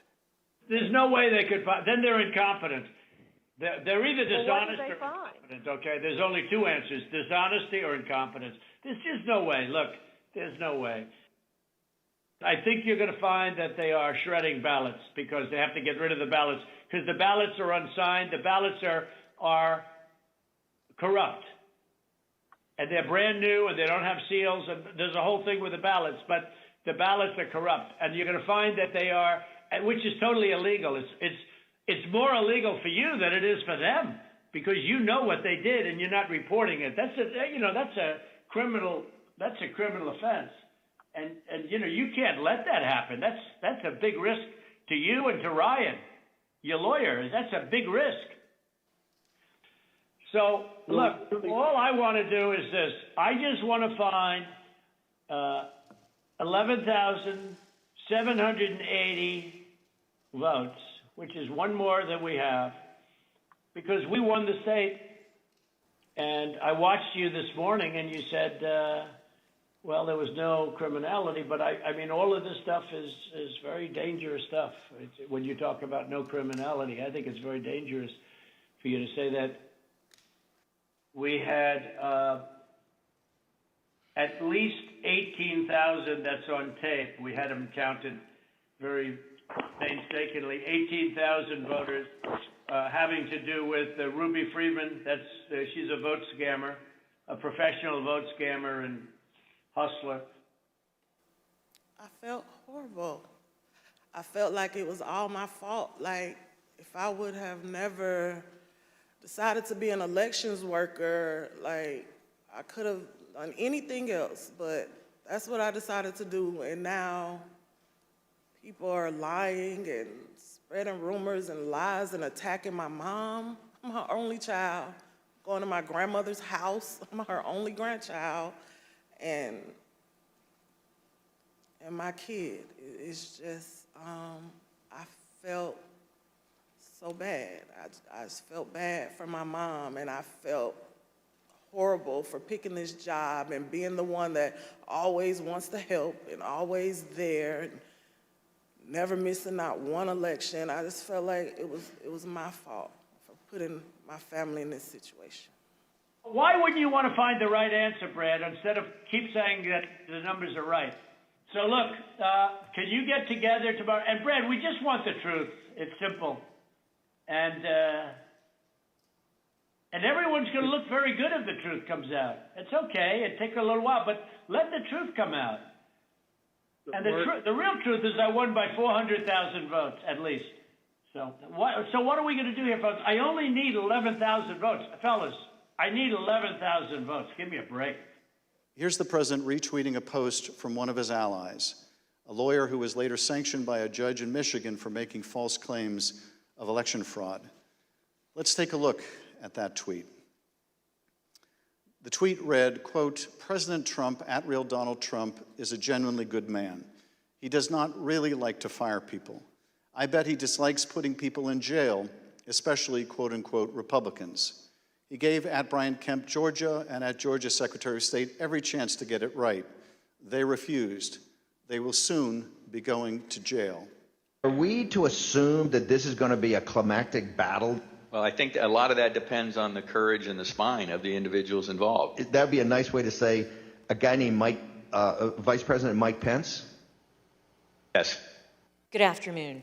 Would you mind giving me a call regarding this January 6th event? Things have gotten crazy, and I desperately need some direction, please. So what specifically did you tell him, though, about other events? Just that there were a bunch of entities coming in. Some were very suspect, but they're going to be on other stages, some on other days. A very, very brief overview of what was actually happening and why I raised the red flags. And when you told him that people were very suspect, what did you tell him what you meant by that, or what did you convey to him about what you were the problems with these folks? I think I even texted him some of my concerns, but I did briefly go over some of the concerns that I had raised to everybody with Alex Jones or Ollie Alexander and some of the rhetoric that they were doing. I probably mentioned to him that they had already caused trouble at other capitals or at the previous event, the previous march that they did for protesting. and I just had a concern about it. After her January 2nd call with Mr. Meadows, Katrina Pearson sent an email to fellow rally organizers. She wrote, "POTUS expectations are to have something intimate at the Ellipse and call on everyone to march to the Capitol." Ms. Pearson received a phone call from Mr. Meadows 8 minutes later. The draft tweet reads, "I will be making a big speech at 10 a.m. on January 6th at the Ellipse, south of the White House. Please arrive early. Massive crowds expected. March to the Capitol after. Stop the steal." I remember hearing a few different ideas discussed between Mark and Scott Perry, Mark and Rudy Giuliani. I don't know which conversations were elevated to the president. I don't know what he personally wanted to do when he went up to the Capitol that day. I know that there were discussions about him having another speech outside of the Capitol before going in. I know that there was a conversation about him going into the House chamber at one point. As Mr. Giuliani and I were walking to his vehicles that evening, he looked at me and said something to the effect of, "Cass, are you excited for the 6th? It's going to be a great day." I remember looking at him saying, "Rudy, could you explain what's happening on the 6th? He had responded something to the effect of, "We're going to the Capitol. It's going to be great. The president's going to be there. He's going to look powerful. He's going to be with the members. He's going to be with the senators. Talk to the chief about it. Talk to the chief about it. He knows about it." After Mr. Giuliani had left the campus that evening, I went back up to our office and I found Mr. Meadows in his office on the couch. He was scrolling through his phone. I remember leaning against the doorway and saying, "I just had an interesting conversation with Rudy, Mark.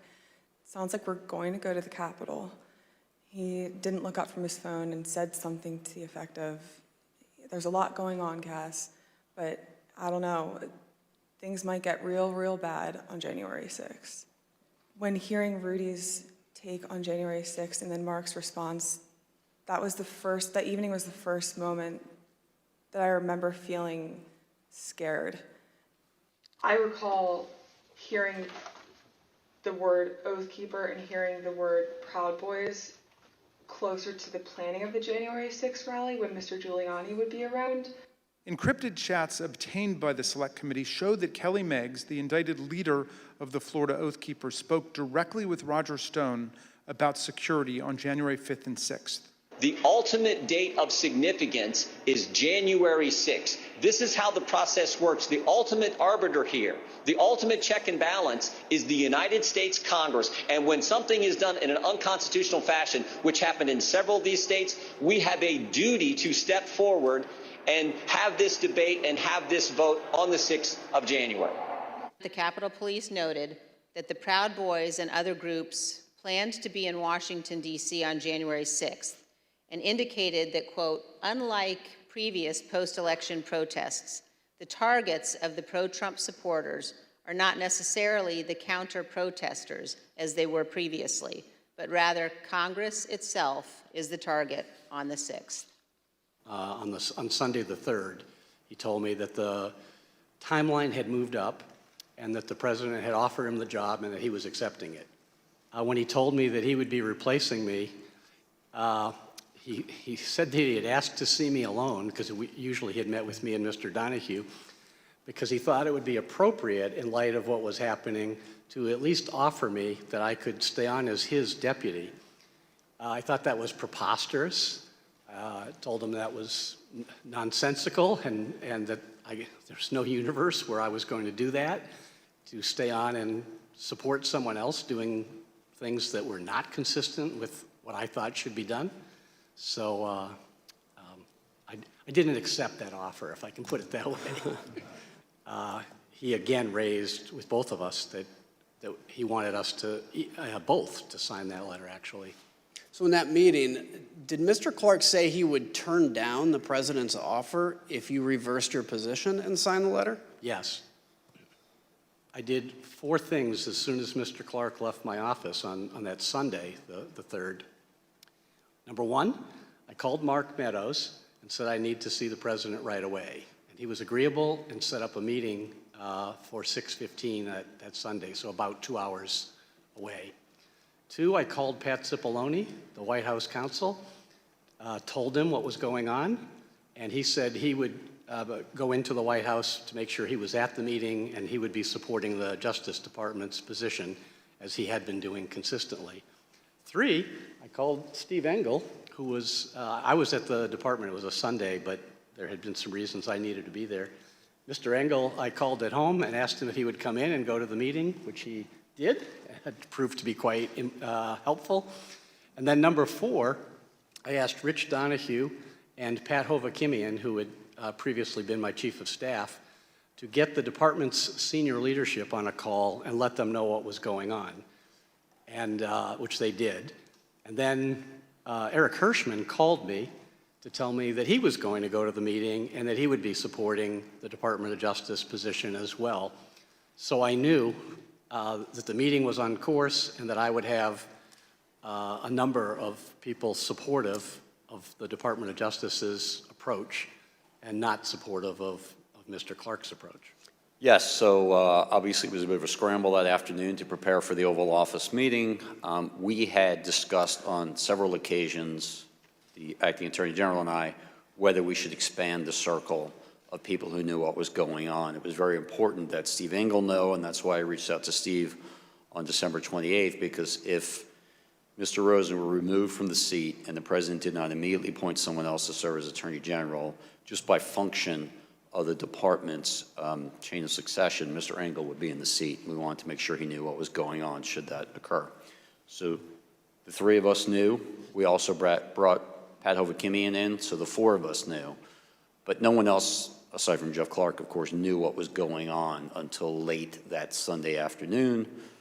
We chose to keep a close hold because we didn't want to create concern or panic in the Justice Department leadership. But at this point, I asked the acting AG, what else can I do to help prepare for this meeting at the Oval Office? And he said, you and Pat should get the AAGs on the phone, and it's time to let them know what's going on. Let's find out what they may do if there's a change in leadership, because that will help inform the conversation at the Oval Office. Pat Hovakimian subsequently set up that meeting. We got most, not all, but most of the AAGs on the phone. We very quickly explained to them what the situation was. I told them, I don't need an answer from you right now. I don't need an answer in this phone call, but if you have an answer, I need it in the next few minutes. So call me, email me, text me, whatever it is, if you know what you would do if Jeff Clark is put in charge of the department. And immediately Eric Dryben, who was the AAG of the Civil Rights Division, said, I don't need to think about it. There's no way I'm staying. And then the other AAGs began to chime in turn, and all essentially said they would leave. They would resign en masse if the president made that change in the department leadership. White House call logs obtained by the committee show that by 4:19 p.m. on January 3rd, the White House had already begun referring to Mr. Clark as the acting Attorney General. As far as the White House was concerned, Mr. Clark was already at the top of the Justice Department. Mr. Meadows had ushered us all in, and then he left. So Mr. Cipollone did some introductions and things. So after some preliminaries, the president turned to me and he said, well, one thing we know is you, Rosen, you aren't going to do anything.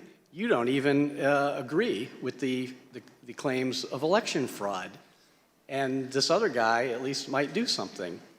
And then I said, well, Mr. President, you're right that I'm not going to allow the Justice Department to do anything to try to overturn the election. That's true. But the reason for that is because that's what's consistent with the facts and the law, and that's what's required under the Constitution. So that's the right answer and a good thing for the country, and therefore I submit it's the right thing for you, Mr. President. And that kicked off another 2 hours of discussion in which everyone in the room was in one way or another making different points, but supportive of my approach for the Justice Department and critical of Mr. Clark. So with regard to entering the Oval Office, I was sitting in the hallway. an administrative assistant passed by. She asked me, are you supposed to be in this meeting with the president? I said, no, I'm simply here in case questions come up that other people don't have the answer to. And she walked away and then came back probably 30 seconds later and said, the president wants you in the meeting. I proceeded into the Oval Office. I took probably 2 or 3 steps in, and I stopped because I was, as the AG said, not exactly properly attired. I was wearing jeans and muddy boots and an Army T-shirt, and I never would arrive in the Oval Office this way. I said, Mr. President, I apologize. I'm sorry. I didn't know I was going to be here. And he said, no, no, no, just come in, come in, come in. And so I went in. I attempted to take a seat on one of the couches that are behind the chairs arrayed in front of the president's desk. And he said, oh, no, no, no, you're going to be up here. And everyone kind of laughed. And they moved the chairs a little bit. Someone from the White House counsel's office picked up a spare chair and put it directly in front of the president, and I took that seat. I was sitting directly in front of the president. Jeff Rosen was to my right, Jeff Clark was to my left. The meeting took about another 2.5 hours from the time I entered. It was entirely focused on whether there should be a DOJ leadership change. Jeff Clark was proposing that Jeff Rosen be replaced by Jeff Clark. And I thought the proposal was asinine. What were Clark's purported bases for why it was in the president's interest for him to step in? What would he do? How would things change, according to Mr. Clark in the meeting? He repeatedly said to the president that if he was put in the seat, he would conduct real investigations that would, in his view, uncover widespread fraud. He would send out the letter that he had drafted, and that this was a last opportunity to sort of set things straight with this defective election, and that he could do it, and he had the intelligence and the will and the desire to pursue these matters in the way that the president thought most appropriate. And when he finished discussing what he planned on doing, I said, good a-hole. Congratulations, you just admitted a first step or act you take as Attorney General would be committing a felony and violating Rule 6C. You're clearly the right candidate for this job. The conversation at this point had moved beyond the specific allegations, whether it was State Farm Arena or Antrim County or Pennsylvania or whatever. We had discussed those repeatedly, and that was backdrop to the conversation. But the conversation at this point was really about whether the president should remove Jeff Rosen and replace him with Jeff Clark. And everyone in the room, I think, understood that that meant that letter would go out. So that was the focus. It was about a 2.5-hour meeting after I entered. And so there were discussions about the pros and cons of doing that. Early on, the president said, what do I have to lose? And it was actually a good opening because I said, Mr. President, you have a great deal to lose. And I began to explain to him what he had to lose, and what the country had to lose, and what the department had to lose. And this was not in anyone's best interest. That conversation went on for some time.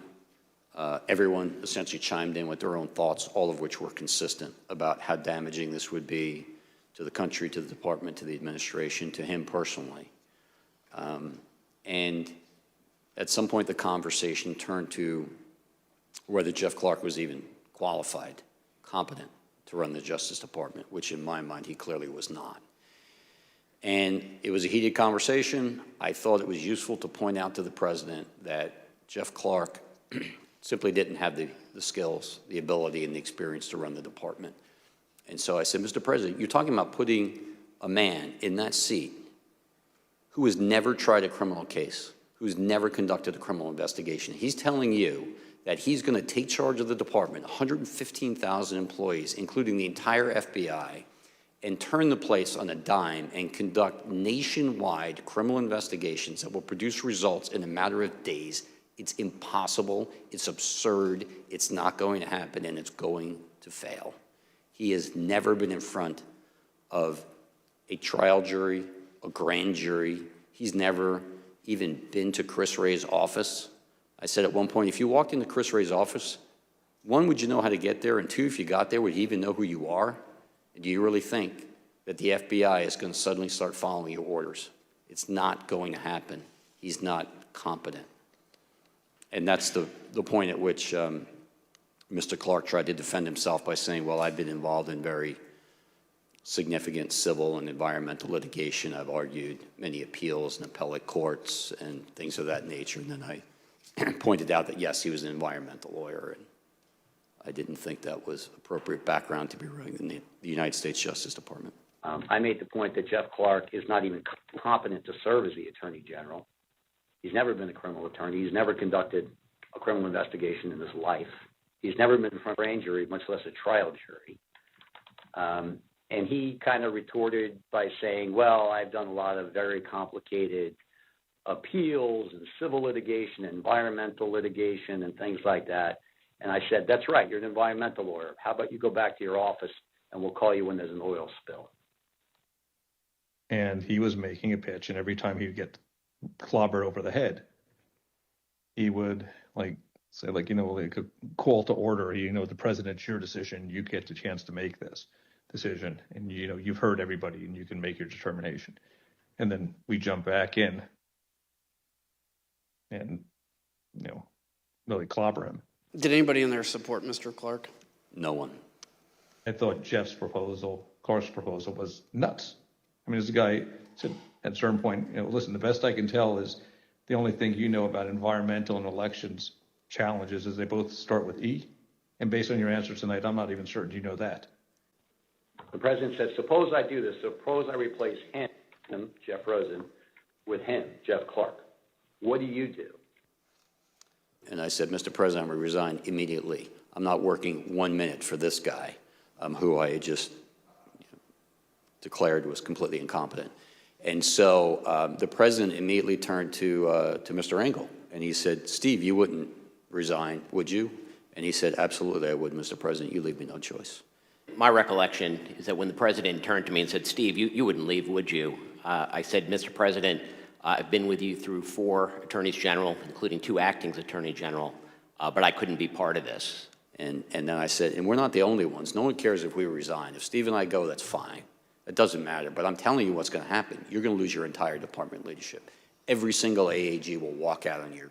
Your entire department leadership will walk out within hours. And I don't know what happens after that. I don't know what the United States attorneys are going to do. We have U.S. attorneys in districts across the country, and my guess would be that many of them would have resigned. And that would then have led to resignations across the department in Washington. And I said, Mr. President, within 24, 48, 72 hours, you could have hundreds and hundreds of resignations of the leadership of your entire Justice Department because of your actions. What's that going to say about you? And Pat Cipollone weighed in at one point. I remember saying, that letter that this guy wants to send, that letter is a murder-suicide pact. It's going to damage everyone who touches it. And we should have nothing to do with that letter. I don't ever want to see that letter again. All anyone is going to sort of think about when they see this, no one is going to read this letter. All anyone is going to think is that you went through 2 attorneys general in 2 weeks until you found the environmental guy to sign this thing. And so the story is not going to be that the Department of Justice has found massive corruption that would have changed the result of the election. It's going to be the disaster of Jeff Clark. And I think at that point, Pat Cipollone said, yeah, this is a murder-suicide pact, this letter.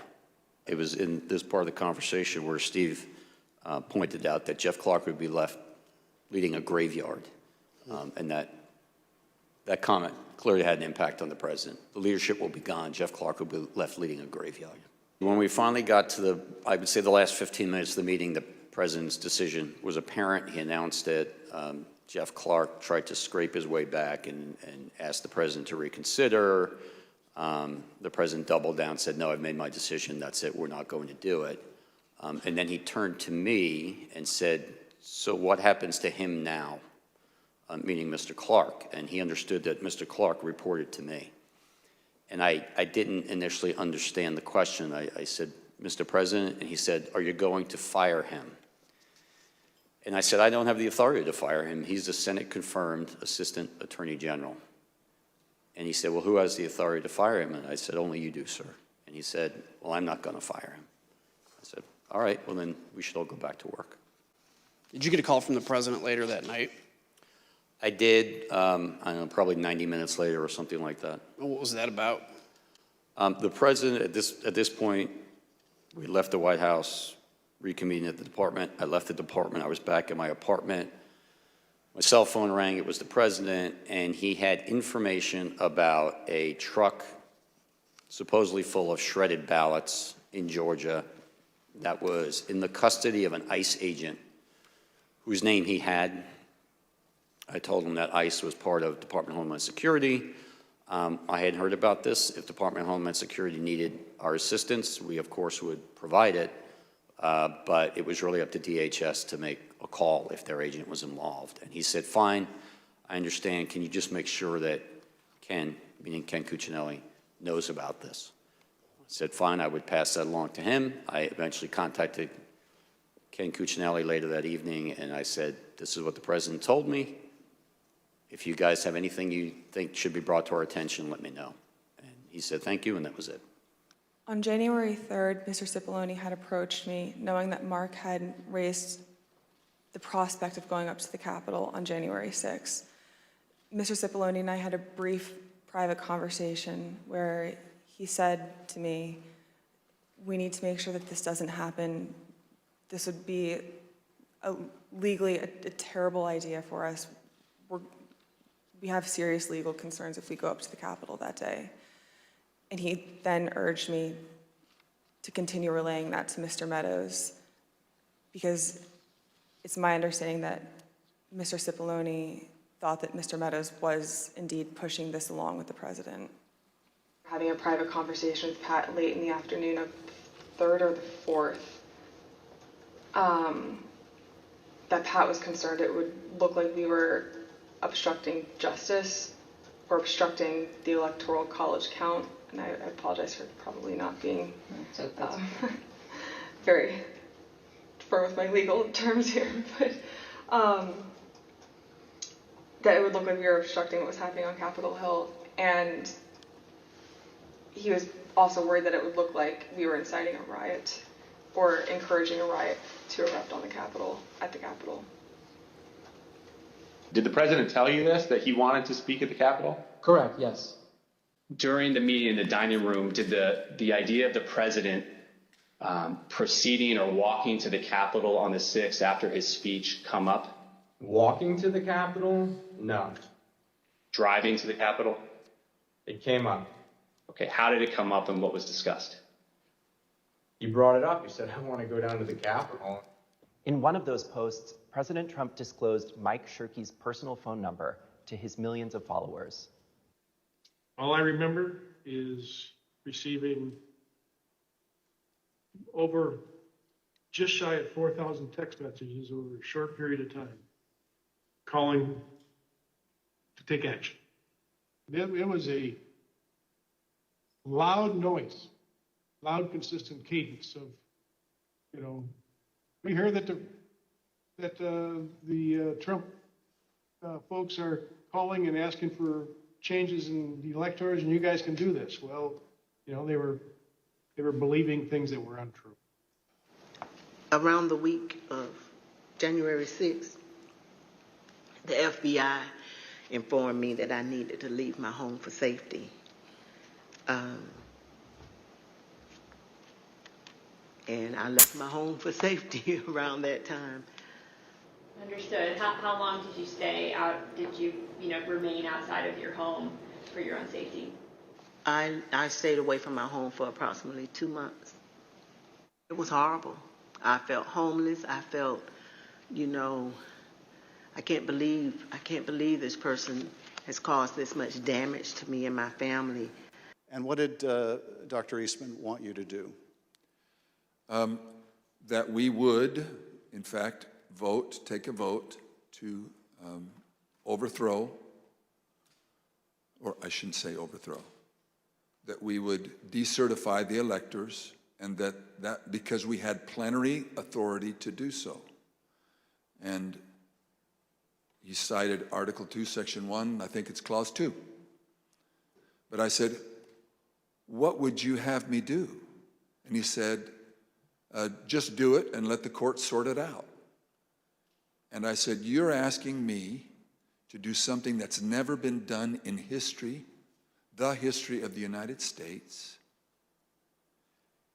and I'm going to put my state through that without sufficient proof, and that's going to be good enough with me? That I would put us through that, my state, that I swore to uphold both in Constitution and in law? No, sir. What are we going to do? What can you and I do to a state legislature besides kill him? Although we should not do that. I'm not advising that, but I mean, what else can you do, right? I also asked leadership to come up with a safety plan for members. I'm actually very concerned about this because we have who knows how many hundreds of thousands of people coming here. We have Antifa. We also have, quite honestly, Trump supporters who actually believe that we are going to overturn the election. And when that doesn't happen, most likely will not happen, they are going to go nuts. This is a January 4th text message from a rally organizer to Mike Lindell, the MyPillow CEO.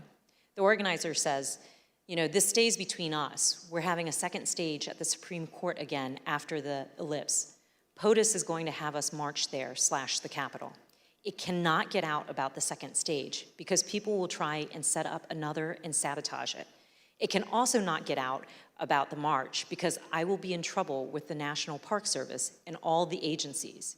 But POTUS is going to just call for it, quote, unexpectedly. The email identifies apparent planning by those coming to Washington on January 6th to, quote, occupy federal buildings and discussions of, quote, invading the Capitol building. And we knew that if you have tens of thousands of very upset people showing up in Washington, D.C., that there was potential for violence. I received a call from Robert O'Brien, the National Security Advisor. He had asked if he could speak with Mr. Meadows about potential words of violence that he was hearing that were potentially going to happen on the Hill on January 6th. I had asked if he had connected with Tony Ornato because Tony Ornato had a conversation with Mark about that topic. Robert had said, I'll talk to Tony, and then I don't know if Robert ever connected with Mark about the issue. I remember Mr. Ornato had talked to him about intelligence reports. I remember Mr. Ornato coming in and saying that we had intel reports saying that there could potentially be violence on the 6th. Did John Eastman ever admit, as far as you know, in front of the president, that his proposal would violate the Electoral Count I believe he did on the 4th. The attendees were the Vice President, the President, Mark Short, the Chief of Staff to the Vice President, myself, and John Eastman. There was about a 5-minute period where Mark Meadows came in on a different issue. You didn't go to the meeting in the Oval Office where Eastman met with the President and with the Vice President. Do you remember why you didn't personally attend? I did walk to that meeting, and I did go into the Oval Office with the idea of attending that meeting, and I ultimately did not attend that meeting. Why not? The reasons for that are privilege. Okay. Were you asked to not attend the meeting, or did you make a personal decision not to attend the meeting? Again, without getting into privilege. I thought that the Vice President did not have the authority to do what was being suggested under a proper reading of the law. I conveyed that. Okay. I think I actually told somebody, in the Vice President's, just blame me. I'm not a politician. I don't. I just said, I'm a lawyer. This is my legal opinion. During the meeting on January 4th, Mr. Eastman was opining that there were 2 legally viable arguments as to authorities that the Vice President could exercise 2 days later on January 6th. One of them was that he could reject electoral votes outright. The other was that he could use his capacity as presiding officer to suspend the proceedings and declare essentially a 10-day recess during which states that he deemed to be disputed, there was a list of 5 to 7 states that the exact number changed from conversation to conversation, but that the vice president could sort of issue a demand to the state legislatures in those states to re-examine the election and declare who had won each of those states. So he said that both of those were legally viable options. He said that he did not recommend, upon questioning, he did not recommend what he called the more aggressive option, which was reject outright, because he thought that that would be less politically palatable. The imprimatur of state legislature authority would be necessary to ultimately have public acceptance of an outcome in favor of President Trump, and so he advocated that the preferred course of action would be the procedural route of suspending the joint session and sending the election back to the states. So during that meeting on the 4th, I think I raised the problem that both of Mr. Eastman's proposals would violate several provisions of the Electoral Count Act. Mr. Eastman acknowledged that that was the case, that even what he viewed as the more politically palatable option would violate several provisions, but he thought that we could do so because in his view the Electoral Count Act was unconstitutional, and when I raised concerns that that position would likely lose in court, his view was that the court simply wouldn't get involved. They would invoke the political question doctrine, and therefore we could have some comfort proceeding with that path. So at the conclusion of the meeting on the 4th, the president had asked that, that our office meet with Mr. Eastman the next day to hear more about the positions he had expressed at that meeting, and the vice president indicated that sort of offered me up as his counsel to fulfill that duty. I hope Mike Pence comes through for us, I have to tell you. I hope that our great vice president comes through for us. He's a great guy. Of course, if he doesn't come through, I won't like him quite as much. Text messages exchanged between Republican Party officials in Wisconsin show that on January 4th, the Trump campaign asked for someone to fly their fake electors' documents to Washington. The Oath Keepers set up quick reaction forces outside of the city in Virginia where they stored arms.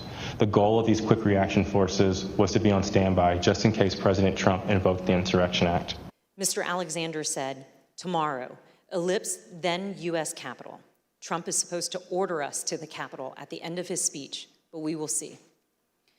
That the president spoke to Steve Bannon, his close advisor, at least twice on January 5th. All hell is going to break loose tomorrow.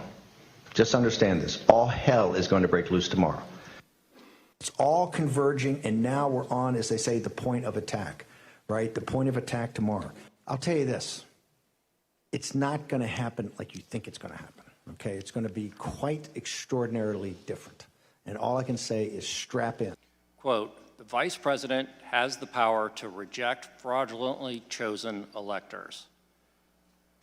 We met in Mark Short's office in the executive office building across the way from the White House. Dr. Eastman had a court hearing by Zoom that morning, so it didn't start first thing, but rather started around 11.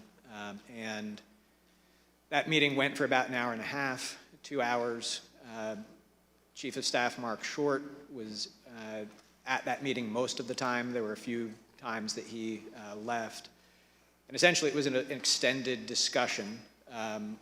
What most surprised me about that meeting was that when Mr. Eastman came in, he said, I'm here to request that you reject the electors. So On the 4th, that had been the path that he had said, I'm not recommending that you do that. But on the 5th, he came in and expressly requested that. And I grabbed a notebook as I was heading into the meeting. I didn't hear much new from him to record, but that was the first thing I recorded in my notes was request that the VP reject. As you can see, you wrote there at the top, the writing's a little bit faint in the copy, but you wrote, requesting VP reject. Does that accurately reflect what Dr. Eastman asked of you in your meeting on January 5th? Yes. Starting around 11 or 11:30, we met for an hour and a half to 2 hours. And in that meeting, I've already described the text, structure, history conversation, but we started walking through all of that. And I said, John, basically what you have is some text that may be a little bit ambiguous, but then nothing else that would support it, including the fact that nobody would ever want that to be the rule. And when I pressed him on the point, I said, John, if the vice president did what you were asking him to do, we would lose 9-0 in the Supreme Court, wouldn't we? And he initially started it, well, I think maybe you would lose only 7-2. And after some further discussion, acknowledged, well, yeah, you're right, we would lose 9-0. He had come into that meeting trying to persuade us that there was some validity to his theory. I viewed it as my objective to persuade him to acknowledge he was just wrong. And I thought this had to be one of the most powerful arguments. And I concluded by saying, John, in light of everything that we've discussed, can't we just both agree that this is a terrible idea? And he couldn't quite bring himself to say yes to that, but he very clearly said, well, yeah, I see we're not going to be able to persuade you to do this. And that was how the meeting concluded. So after my extended meeting with Mr. Eastman that morning, during that time, the vice president had been back at his residence working on his statement to the nation that we released the next day. He got down to the White House some point between 1 o'clock and 2 o'clock as my meeting with Mr. Eastman was wrapping up. And when Mark Short and I went over to meet with the vice president, and actually we thought maybe we had good news. We felt like we had sort of defeated Mr. Eastman, that he was sort of acknowledging that there was no there. But the vice president was then asked down to the Oval Office, and he went down to the Oval Office while Mark and I stayed back in the vice president's office. You weren't in that meeting? I was not. An understanding that I would have. In other conversations with the vice president, he articulated to me that no, he wouldn't want that power bestowed upon any one person. In the book Peril, journalists Bob Woodward and Robert Costa write that the president said, quote, if these people say you have the power, wouldn't you want to? The vice president says, quote, I wouldn't want any one person to have that authority. The president responds, but wouldn't it almost be cool to have that power? The vice president is reported to have said, no, look, I've read this, and I don't see a way to do it. We've exhausted every option.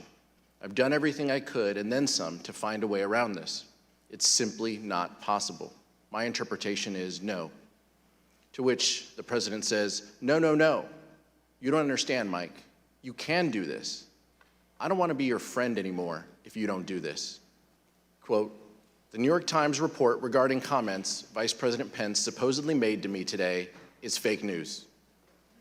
He never said that. The vice president and I are in total agreement that the vice president has the power to act. We were shocked and disappointed because whoever had written and put that statement out, it was categorically untrue. The vice president really was not wavering in his commitment to what his responsibility was. And so, yeah, was it Was it painful? Sure.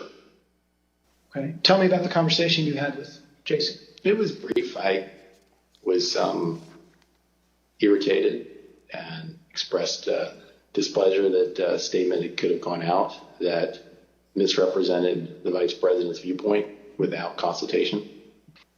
When Mark Short contacted you, he was upset. Is that what you said? He clearly was not pleased. Tell us what he said. What's the process for putting out a statement for a meeting where only 2 people were in the room? Did he ask you to retract the statement? No, I think it went right to what's the process for putting out a statement for a meeting when only 2 people were in the room. And he clearly disagreed with the substance, though, right? Because he said the vice president doesn't agree with this. Trying to think what exactly he said. I mean, the tone was very clearly that he used some language to strongly infer that the vice president disagreed with that take, but I don't remember what that language was. The statement says the vice president and I are in total agreement that the vice president has the power to act. Is that incorrect? I think the record shows that that's incorrect.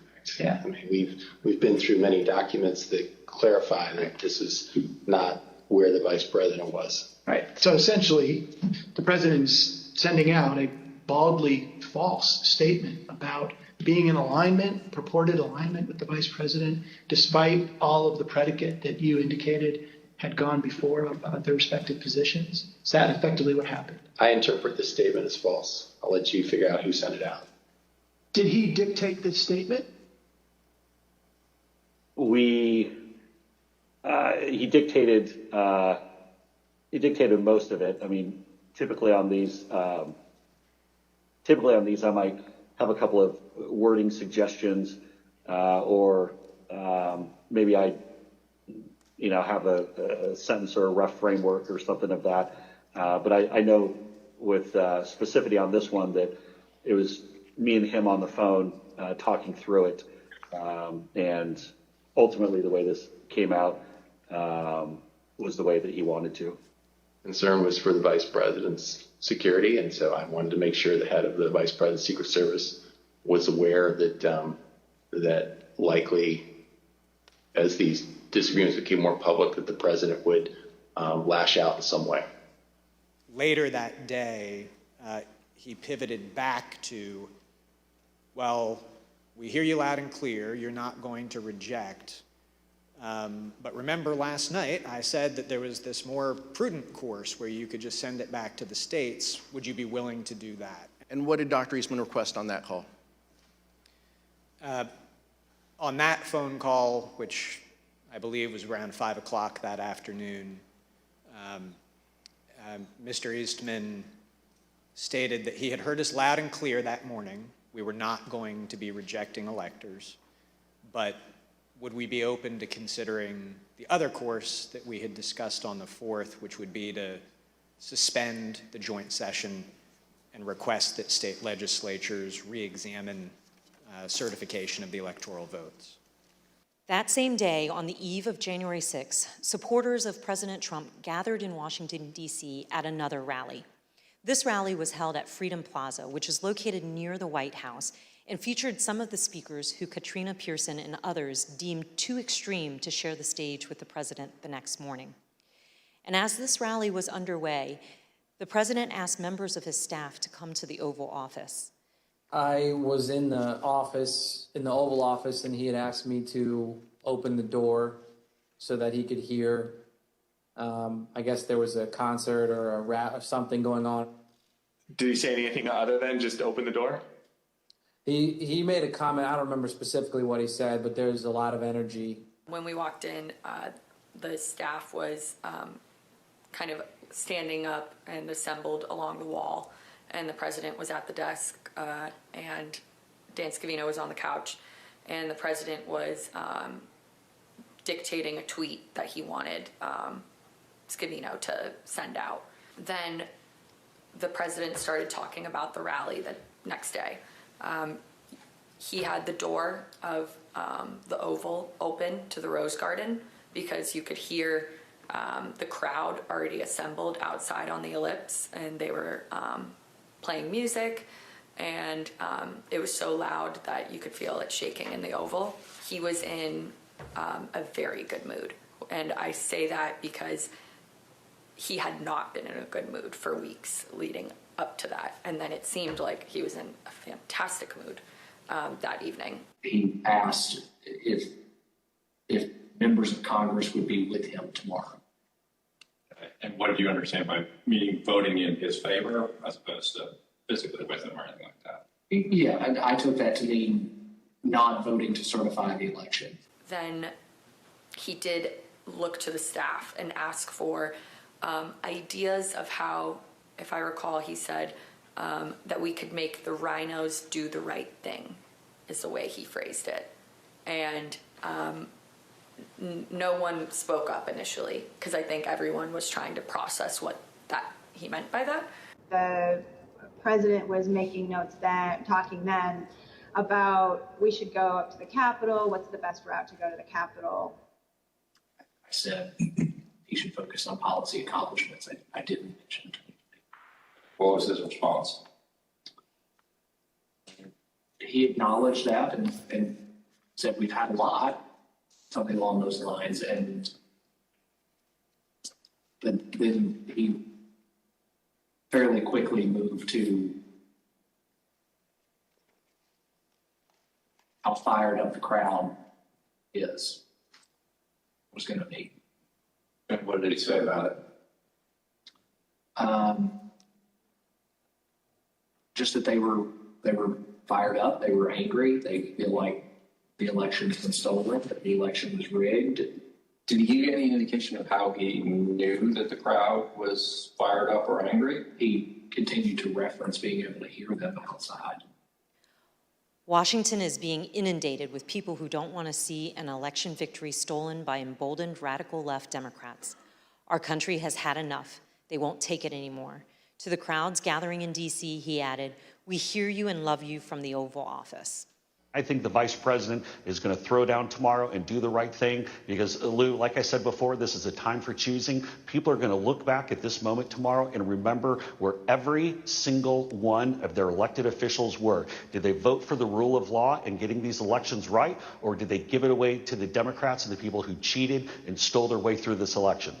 Tomorrow, trust me, the American people that are standing on the soil that we are standing on tonight, and they're going to be standing on this soil tomorrow. This is soil that we have fought for, and we will fight for in the future. The members of Congress, the members of the House of Representatives, the members of the United States Senate, those of you who are feeling weak tonight, those of you that don't have the moral fiber in your body, get some tonight, because tomorrow we the people are going to be here, and we want you to know that we will not stand for a lie. We will not stand for a lie. I want them to know that 1776 is always an option.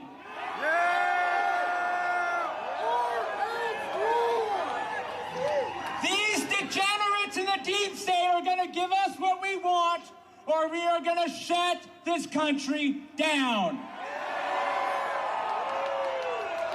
It's 1776! 1776! 1776! 1776! This is nothing less than an epic struggle for the future of this country between dark and light, between the godly and the godless, between good and evil. And we will win this fight, or America would step off into 1,000 years of darkness. On January 5th and 6th, Mr. Stone was photographed with multiple members of the Oath Keepers, who were allegedly serving as his security detail. On January 6th, Stone was guarded by 2 Oath Keepers who have since been criminally indicted for seditious conspiracy. One of them later pleaded guilty, and according to the Department of Justice, admitted that the Oath Keepers were ready to use, quote, lethal force if necessary against anyone who tried to remove President Trump from the White House, including the National Guard. Ms. Hutchinson, is it your understanding that President Trump asked Mark Meadows to speak with Roger Stone and General Flynn on January 5th? That's correct. That is my understanding. And Ms. Hutchinson, is it your understanding that Mr. Meadows called Mr. Stone on the 5th? I'm under the impression that Mr. Meadows did complete both a call to Mr. Stone and General Flynn the evening of the 5th. Is it your understanding that Mr. Giuliani, Mr. Eastman, and others had set up what has been called, quote, a war room at the Willard Hotel on the night of the 5th? I was aware of that the night of the 5th. Mr. Meadows had a conversation with me where he wanted me to work with Secret Service on a movement from the White House to the Willard Hotel so he could attend the meeting or meetings with Mr. Giuliani and his associates in the war room. I had made it clear to Mr. Meadows that I didn't believe it was a smart idea for him to go to the Willard Hotel that night. I wasn't sure everything that was going on at the Willard Hotel, although I knew enough about what Mr. Giuliani and his associates were pushing during this period. I didn't think that it was something appropriate for the White House Chief of Staff to attend or to consider involvement in. I made that clear to Mr. Meadows. Throughout the afternoon, he mentioned a few more times going up to the Willard Hotel that evening, and then eventually dropped the subject the night of the 5th and said that he would dial in instead. We picked up Mr. Tarrio from jail.